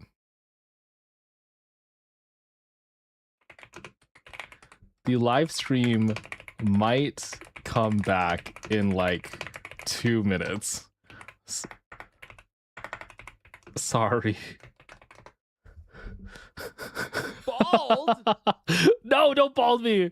No, don't bald me. I'm trying my best. I'm trying my best. You just watched the live performance from the ISS live? What the? That's so cool. Oh my goodness. Yeah, there's a lot of there's a like I hate how cool the astronauts are. They piss me off. They piss me off by being too cool. I want less cool astronauts so that I feel better about myself. Clearly. That's so magical. I'm glad that I was able to show it. Hi, I'm new here. Here, can I play this?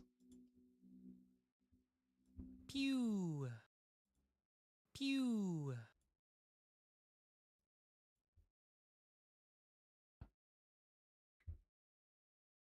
Ah, I can play it while I'm waiting for YouTube to get back up. I see. Oh, okay, it's working. Just kidding. Just kidding. It's back. It's back. Hello, hi YouTube. You guys are up. What we saw was amazing. I'm glad. I'm glad. Do. Hello. Oh, I'm on the other side. Hi. Hi, Hi. I'm new here. Can you hear me? Boom.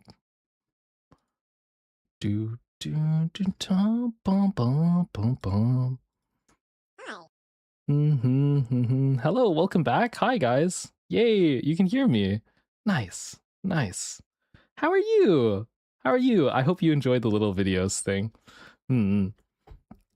Your space song by Ludo might be my favorite space yearner song. Ooh, I'm not sure if I'm familiar. Maybe I'll listen to it after this. Hi, welcome back. It was nice and worth it. I know I risked the bonk, but I know personally Chris Hadfield would be okay with me listening to it, and I thought it would be a worthwhile thing to share with you guys, even if I get bonked a little bit, you know? So, yeah, I'm glad you were able to listen. Oh, this song is so sad. Major Tom is apparently choosing space over Earth. Oh, yeah. It's like, it's bittersweet. It's bittersweet. And that's okay. It's okay. I'm gonna make you guys a little bit smaller. I wonder if Carbon will sing that for us. I would love to. I would love to sing it for you guys. I am taking singing lessons and I'm trying my best. It probably won't be anytime soon, but I would love to be able to sing for you. It'd be really exciting. I can't play the guitar though. I'd have to learn the guitar too. So your standards are too high. Not only do I need a graduate degree in physics, be a literal like cutting edge scientist, you now want me to pick up the guitar and learn to sing at the same time. You want me to juggle it all, huh? It's not enough to be VTuber extraordinaire. Well, you can watch my journey then. You can watch me fumble and learn, okay? Dance, Space Monkey, dance? That's crazy. Sometimes sacrifices must be made to be a dreamer. Okay, fine. Okay. You guys are too much.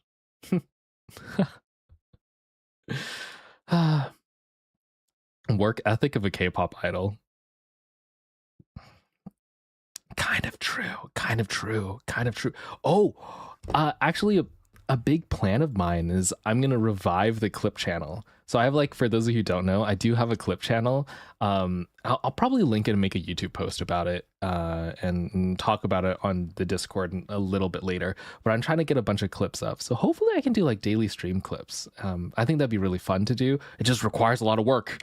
So hopefully I can recruit some help because you guys were very supportive. And so I have a little bit of funds that I can use to hire some editors to help me out. And then maybe we can get some regular posting so that you guys can like see stream clips, because I know a lot of you can't stay the entire stream.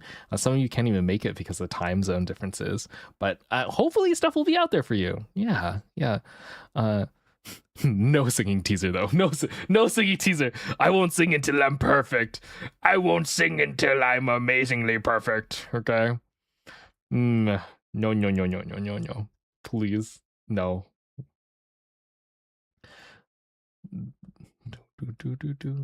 This is ground control to Major Tom.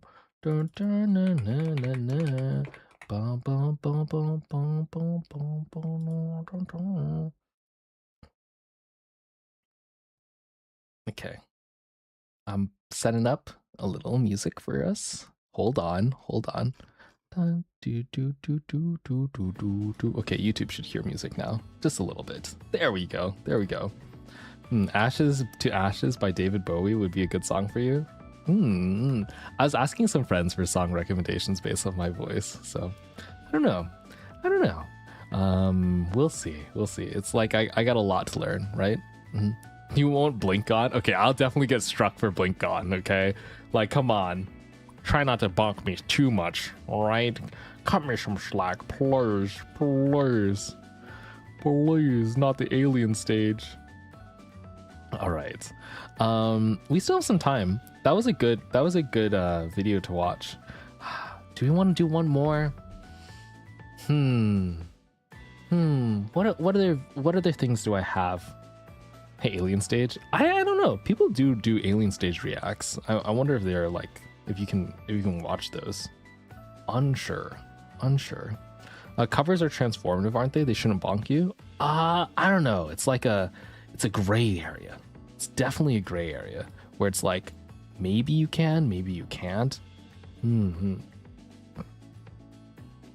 Oh, I have I have one about it's a longer video. It's a 26-minute video about the new nuclear not new. It's an old idea that has been brought back, which is the nuclear space travel, where you use nukes to propel yourself forward. And now, apparently, it's a very serious consideration. Yeah.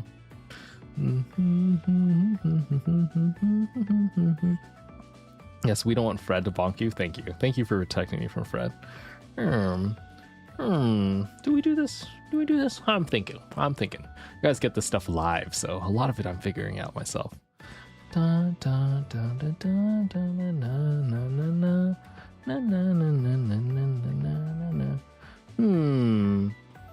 thinking how I want to do this.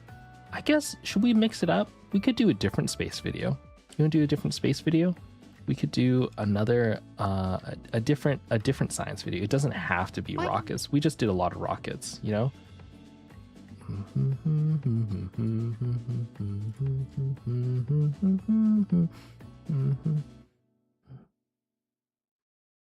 Let's see. I'm looking.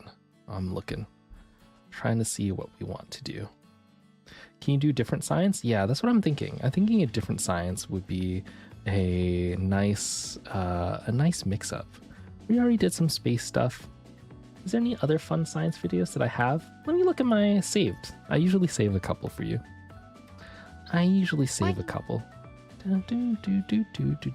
Oh, bye, Fire. Take care.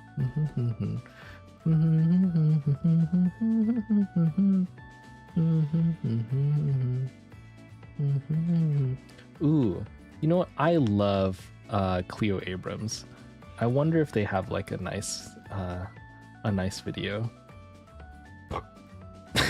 You guys want to do curling physics? Why this Olympic sport bothers physicists? I'm a physicist. Am I gonna be bothered? Curling physics. I know nothing about the curling physics. Maybe I'll be bothered. Maybe this will upset me.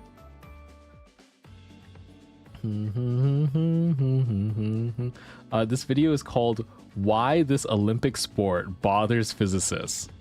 I'm a physicist. Aren't you a gym bro though? A little bit. I used to be. Now I'm washed. This is from Cleo Abrams. I think they are a very good YouTuber.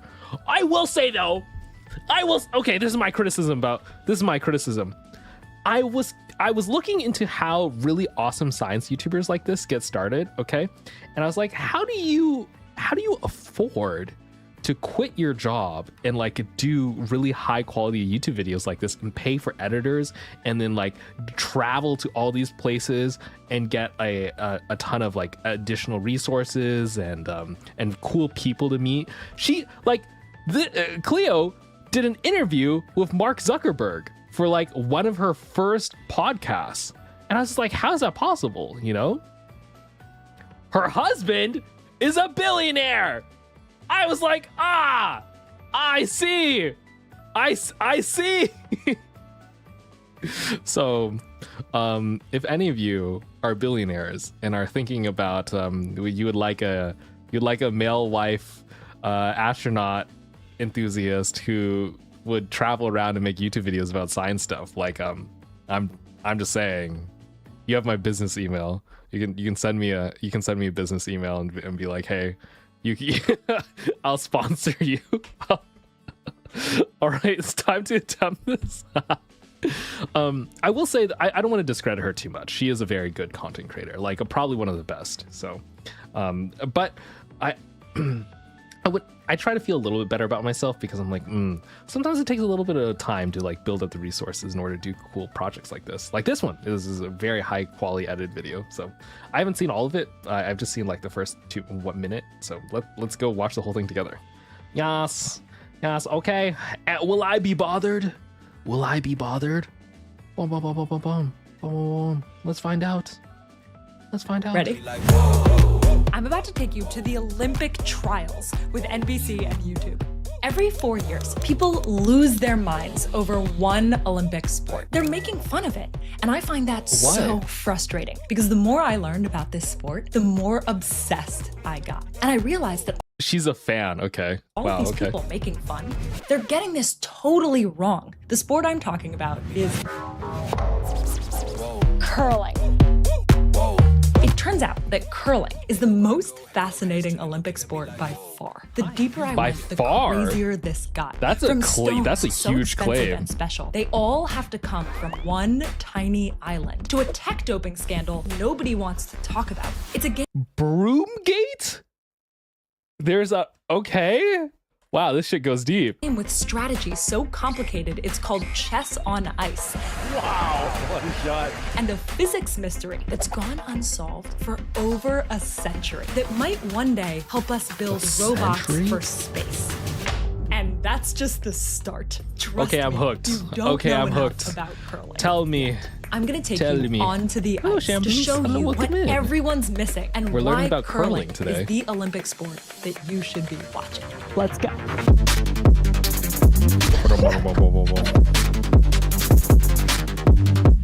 exhausted already. Want some popcorn? Gonna turn you down a little bit. There we go. I'm standing on the ice at the U.S. Olympic and Paralympic curling trials. She got to go to the Olympics. Imagine you're an Olympic curler. This is your field of play. At each end, there's a bullseye called the house. And right in the middle is the button. And the goal is to get this stone as close to that button as you can. These are also party games, right? There's also party games where you have like little sand beads that you push a disc towards.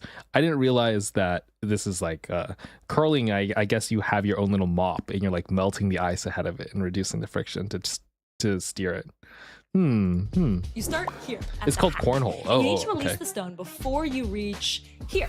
That's called the hog line. And this is super important. When you throw the stone, you add a slight spin, sending it on a curved trajectory. That's what puts the curl in curling. And after you throw, your teammates sweep with these brooms in front Why of the do you stone curl? to help get it to the right place. On a team of 4, everybody throws 2 stones. Maybe you don't have to curl. Maybe curling is just like a gyroscopic effect. Like if I were to try to do this, spinning this will make the curling thing be a little more stable. So maybe that's why they do it, or maybe it's specified by the rules. I don't know. In front of the stone to help get it to the right place. On a team of 4, everybody throws 2 stones for a total of 16 stones. Oh, After all everyone 16, throws. The team with the stone closest to the button Everyone wins that round. throws. If you win, you get a point. And then your winning team also gets extra points for every stone closer to the button than the losing team. If you lose the round, no points for you. And after 10 rounds or ends, the team with the most points wins. As a player, you're trusted to tally your own points and even call your own fouls, even in the Olympics. It's why curling is called the gentleman's sport. But it goes. You mean you tally and call your own points and fouls? How do people not cheat? How do people not cheat in this thing? All right, that's too much faith to put in humanity for me.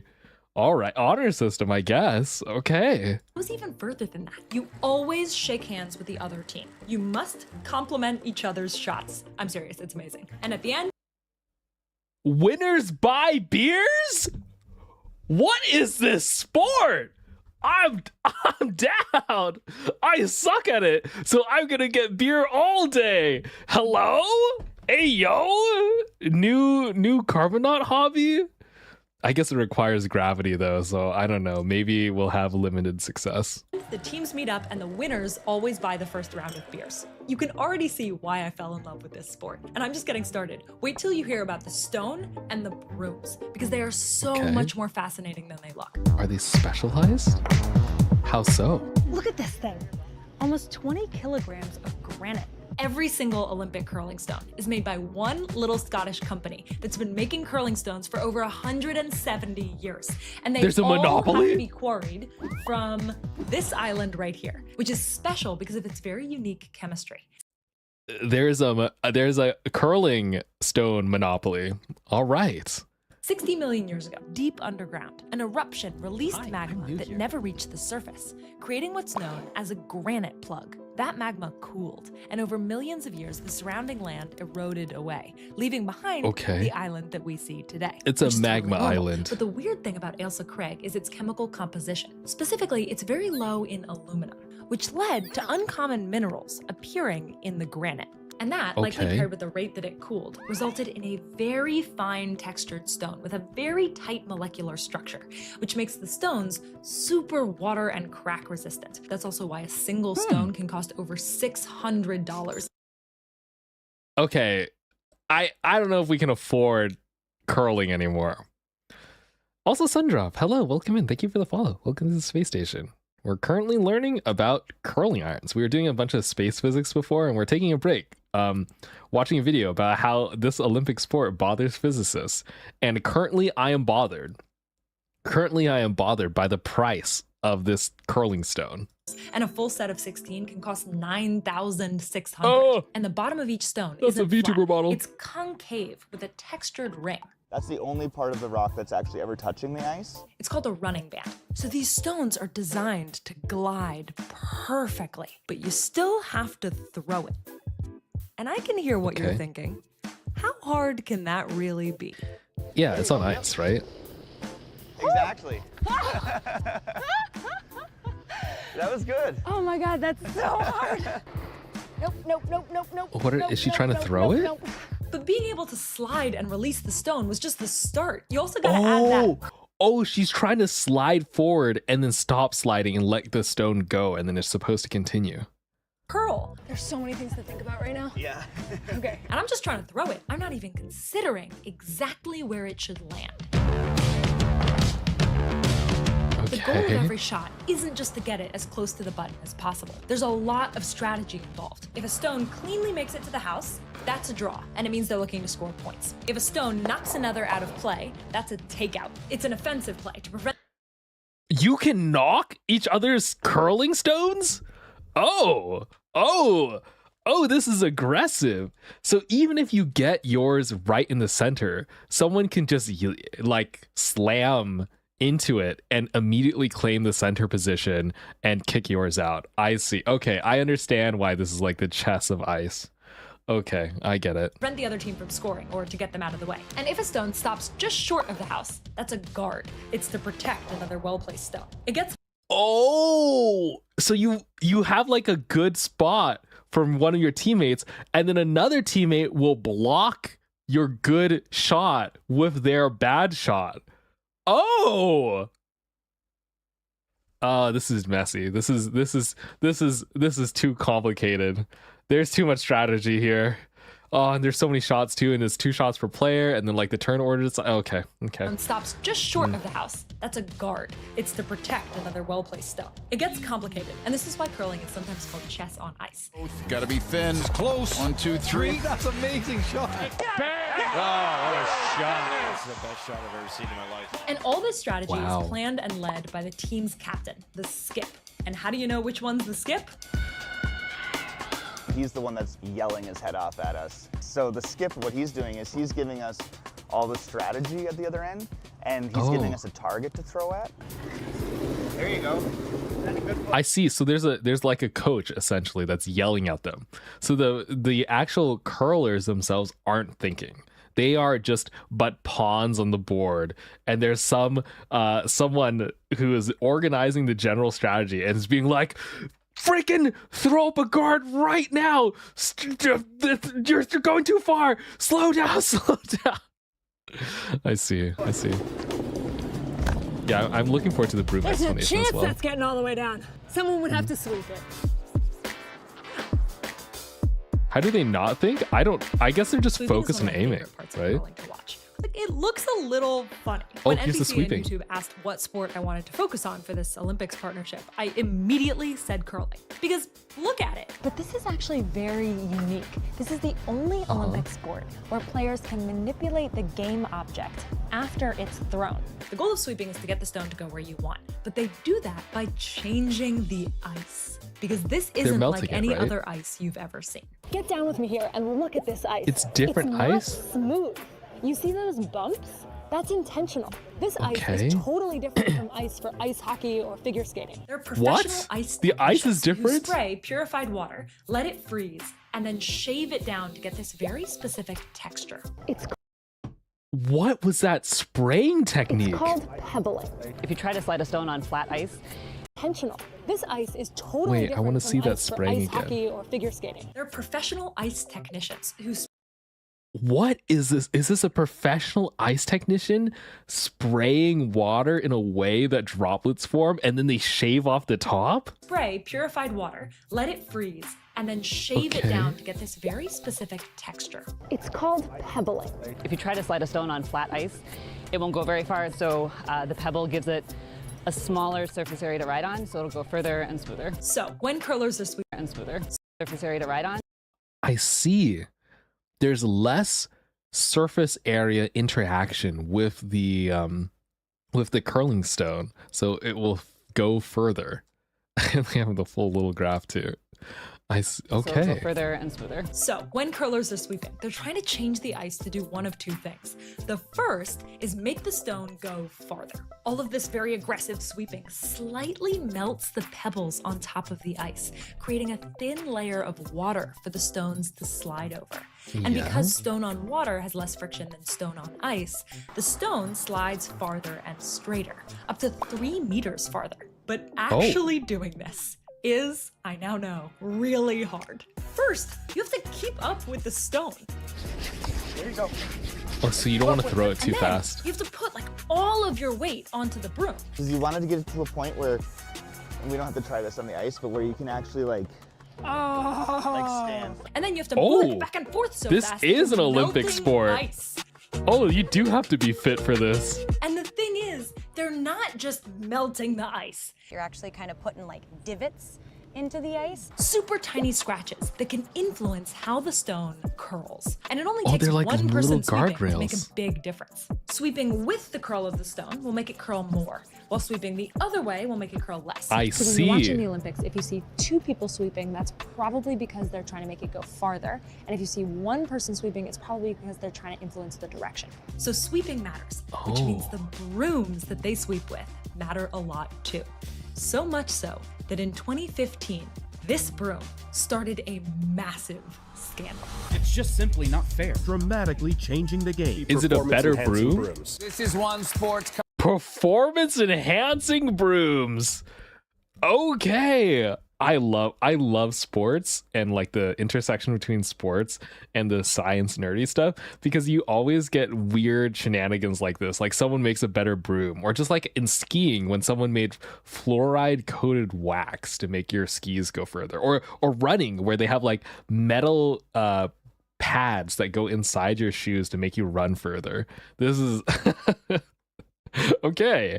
So how do they hack brooms? Can you have performance enhancing brooms? Controversy, you can't just sweep under the rug. During the 2015 curling season, a certain broom got really popular, the Hardline Ice Pad. It had a waterproof head with a directional fabric. Players said it was the most effective broom on the market. Some said too effective.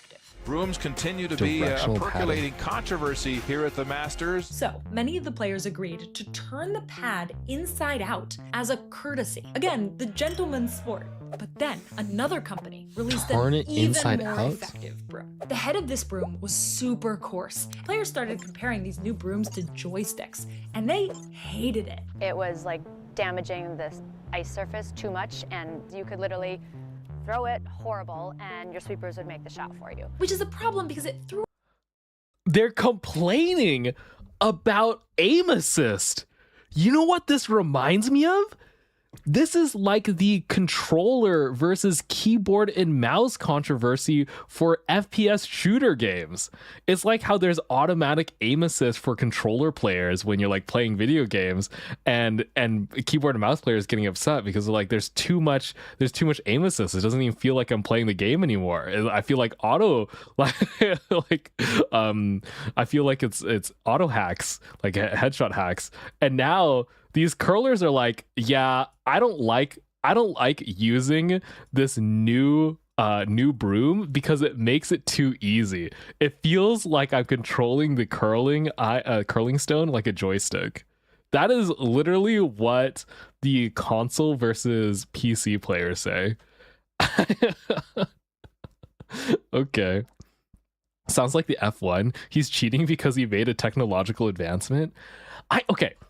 I will say there's a point where too much technological advancement ruins the fun of the game, right? If it's true that if it's true that throwing the stone no longer matters if you have a good enough broom, then I think that makes the sport worse, and you should ban these new technologically improved brooms, because it's going to make for worse viewing and less skill for the players. So there is like a balance that you have to have. It's why in F1 driving they don't have autopilot. Like having a computerized computerized system that automatically determines the best driving path and then implementing it, that would for sure beat out humans. But it's not interesting anymore. Then it kind of takes away from the sport. So there's like, I get it. I think you do need to put a limit. But I will say, for like a season or two, you should be able to reap the rewards. Like, sure, I guess you figured it out. Sure, you can win. Sure. Also, Cloudy Cat, thank you for the follow. Welcome into the space station. Hello, hello.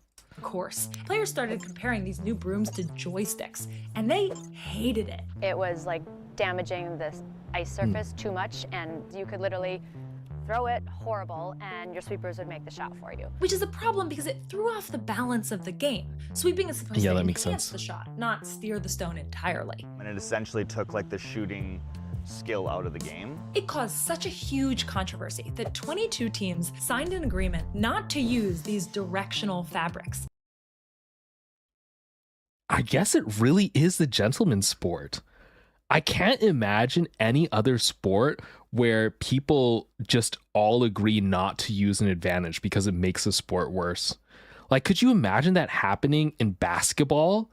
Like, or in football, where all the players agree not to use certain like shoes because it makes them have an advantage? Hell no, everyone would immediately switch to those shoes, right? But I guess for curling, they're like, no, we must protect the sport.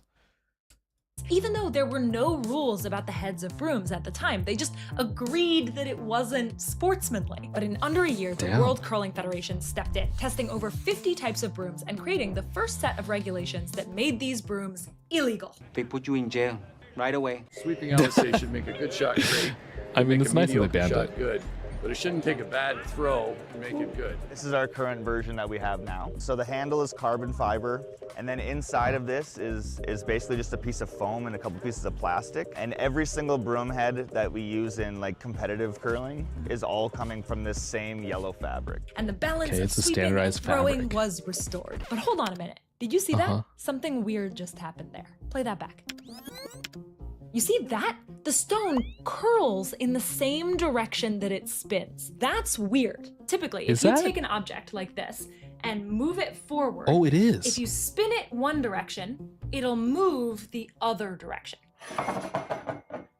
You see that? That's because of friction. So as the glass moves forward, it's trying to tip. So there's a little bit of added weight there. And more weight means more friction. So the front of the object is slowed down by that force, and the back keeps moving. So the object follows the path of least resistance and curls in the opposite direction. This is normal, expected, and easily explained by physics. Curling stones do the opposite. They curl in the same direction that they spin. And that is challenging our understanding of physics and how things move. We have been asking why curling stones move this way for 100 years.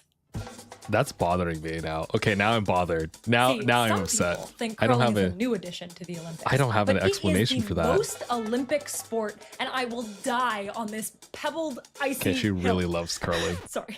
It was part of the very first Winter Olympics in 1924, where they used, you guessed it, stones from that same island. It's possible that curling is one of the oldest team sports in the world. People curling. Was even recovered from a Scottish ball with the date 1511, which means that Da Vinci could have met up with his curling league after painting the Mona Lisa, theoretically. But still, to that's this pretty day, awesome. We can't figure out this frickin' curling mystery. And it's not just about Do we this have some game. theories? It's about understanding how surfaces interact. This is the science of rubbing, also called tribology. And it's one of the most underrated fields of science. Rubbing is a big part of our everyday lives. And within that field, the curling problem is legendary, partly because it's a good mystery, and also because the physics of ice rubbing against things applies to a lot of important stuff. Big things like predicting how huge ice glaciers are going to slide It's over definitely bedrock, due to the fact that in your daily life, it's like ice figuring out and it's a how phase cars change. can It's perform definitely the better on icy melting. roads. Something about it. And my favorite example, finding alien life. Seriously, because right now, NASA and other space agencies are actively planning missions to these two moons that are covered with thick ice with liquid oceans underneath. and are the most likely places in our hypothetical liquid oceans, okay? We think they're liquid. We're not sure yet. solar system to find alien life. But to get into those oceans, we need to build robots that could drill or melt into nearly 30 kilometers of ice. So we really need to know how the spinning robot would interact with the ice next to it, which is the same physics problem as in curling. Like, I'm not saying that we need to solve the mystery of curling in order to find aliens, but it's all connected and big. I mean, it's true, it's connected. I think for NASA's case where they're drilling, the drilling doesn't directly apply to curling, but it would help. It would help if we solve this like curling problem. I think it's something to do with how it interacts with a liquid. Like two solids interacting, surface friction should dictate that it moves in the opposite direction, but I think it's something about changing into water that causes this whole thing. Big picture, we'll see. When something happens in a way that we don't expect, it's really important, not just for this sport, but for science, to ask why. So here are the top 3 guesses. Top 3 guesses. Ooh, So scientists let's figured see. out that if objects like the glass curl the way that they do because of more friction at the front, then something must be causing more friction at the back of a curling stone. So maybe it melts the ice at the front, which reduces the friction there. And since there's more friction at the back, it curls with the rotation. A very tidy theory that was totally wrong. Later studies found that the rotation was too slow to cause such a dramatic curl. So never mind. Next theory. This one is very convincing. This theory suggests that as the stone moves forward, that rough texture on the bottom creates microscopic angular scratches on the pebbled ice. And we know from Broomgate that deep scratches can affect direction. So if the stone is rotating clockwise, the front edge would create scratches that would angle to the right. So when the back of the stone reaches those divots, it has to kind of hop over them, pushing it sideways in the direction of... I don't think so. I'm not a fan of this theory because I don't think the scratches are deep enough. I think they're very small microscopic scratches. And to see such a big macro effect, I don't know. I'm dubious on this one. I'm not a fan of it. Rotation. Here's a close-up of a pebble on the ice, showing that the curling stone definitely does make microscopic scratches. Okay. I may be incorrect. There's scratches in a microscopic image. I mean, is it enough to affect it though? You could easily test this, right? Could you not just throw a straight curling stone afterwards on top of this and see if it moves into the direction of the rotation? I don't know. Except when another scientist ran another study, it didn't work. They said that the scratches were too small to make a difference on their own. Okay, so final theory. This one is easy. Okay. Disproven, doing science things. All right. Science disproving theories. Annoying, but how things work. Easier to understand with a comb. If you run your finger along these, you see how they bend and snap back? Researchers think that that's what's happening with the ice under a curling stone. So as the curling stone moves across the pebbles, it sticks to them for just a moment, which pulls like the tines of the comb. And this sticking and snapping causes it to pivot and slide forward over and over. But all of these things are happening at such a small scale under a moving rock. Researchers in Japan ran a very comprehensive study testing these theories, and they found that both are plausible. One thing is clear. Curling is a game of millimeters. Tiny microscopic things are at play here. But for curlers... I see. Oh, the physics. In the moment, we do not think about the physics at all. After all of this... I see. So it's definitely a microscopic thing that is compounding into a larger spin. And curlers just play by feel. That sounds about right. I'm trying to put my finger on why it frustrates me so much when people make fun of curling. And I think I've figured it out. Curling is one of the best examples I've ever seen of why it's so important to be interested in the world and the people around you. This feels like It's a own to be little the microcosm. constant cynic. It's so limiting. You only see I kind of agree what's with her, on though. the surface. But if you're curious enough to dig a little bit deeper, I agree. you get I think to it's lame to discover make fun of that stuff. What might seem a little strange is actually the most I mean, I'm a freaking anime man, right? People think I'm a loser. turn over And I love it. Yeah. Thank you, Chloe. That was a good video. Very well made. I liked it a lot. That was good. Oh, thank you, Light. Okay.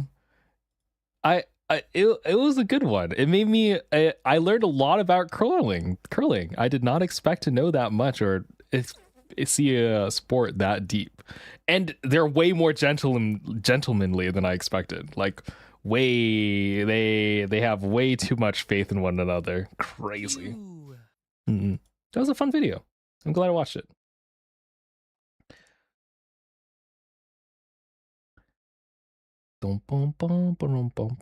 Here. There we go. And then we can go back to the space station. Vroom. Wait, that's the wrong screen.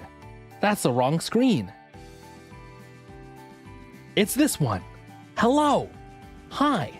Hello. Oh my goodness, YouTube chat. Let me fix you. Your displays are off today. Don't know why, but here we go. Oh, welcome in, Jeremiah. Hi. Hello. The Hail Mary vid is interesting. I have a confession. I have yet to see Project Hail Mary. I'm a fake space fan.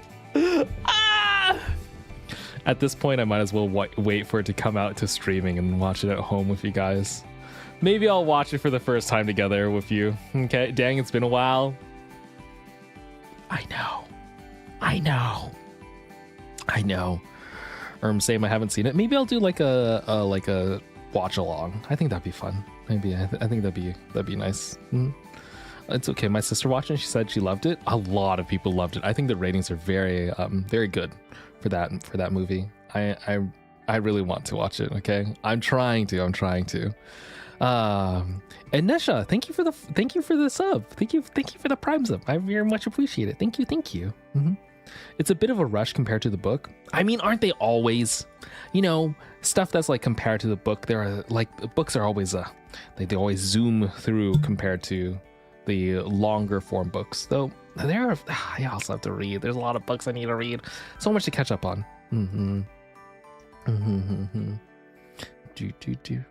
Yeah. That was fun. I'm glad that we took a little bit of video detour today. Normally we don't do sort of fun watch-alongs like this, so it was nice to mix it up. And I'll keep in mind next time, I think having a single stream where we all watch the same science topic for the entire stream can be a little bit taxing. And now in the future, I'm gonna mix it up. I'm gonna throw some curling stone videos in the middle of my rocket physics videos because I think that'd be fun. So yeah, thank you for coming today. Yeah. I read the book when it was new and I loved it. The movie was pretty awesome though. Hair curling, sorry, curling stones, curling. The sport curling. Thank you always. Thank you. Thanks for coming. All right. I will wrap up stream. I've been keeping streams relatively short nowadays because I want to do like a bunch of offline stuff. But hopefully if I'm going to try 3 streams a week for the next maybe for the next couple weeks, like maybe 2 or 3 weeks, and see how my schedule feels, and we can add more streams if it works, So trying to balance it, trying to have a good juggling act, so to speak. It works for my schedule, so that's okay. I know. I try to schedule things ahead of time so that people know. Thank you for coming. Bye Emma. Bye Ashley. Hello. Okay. I'm gonna say bye to YouTube first, as per usual. All right. Goodbye, YouTube. Goodbye. Thanks for coming. Bye. I appreciate it. Bye. Hope you enjoyed the videos. This stream's probably getting nuked because of Chris Hadfield singing, but that's okay. All right, sleep well. You too. See you later. Bye-bye. Boom.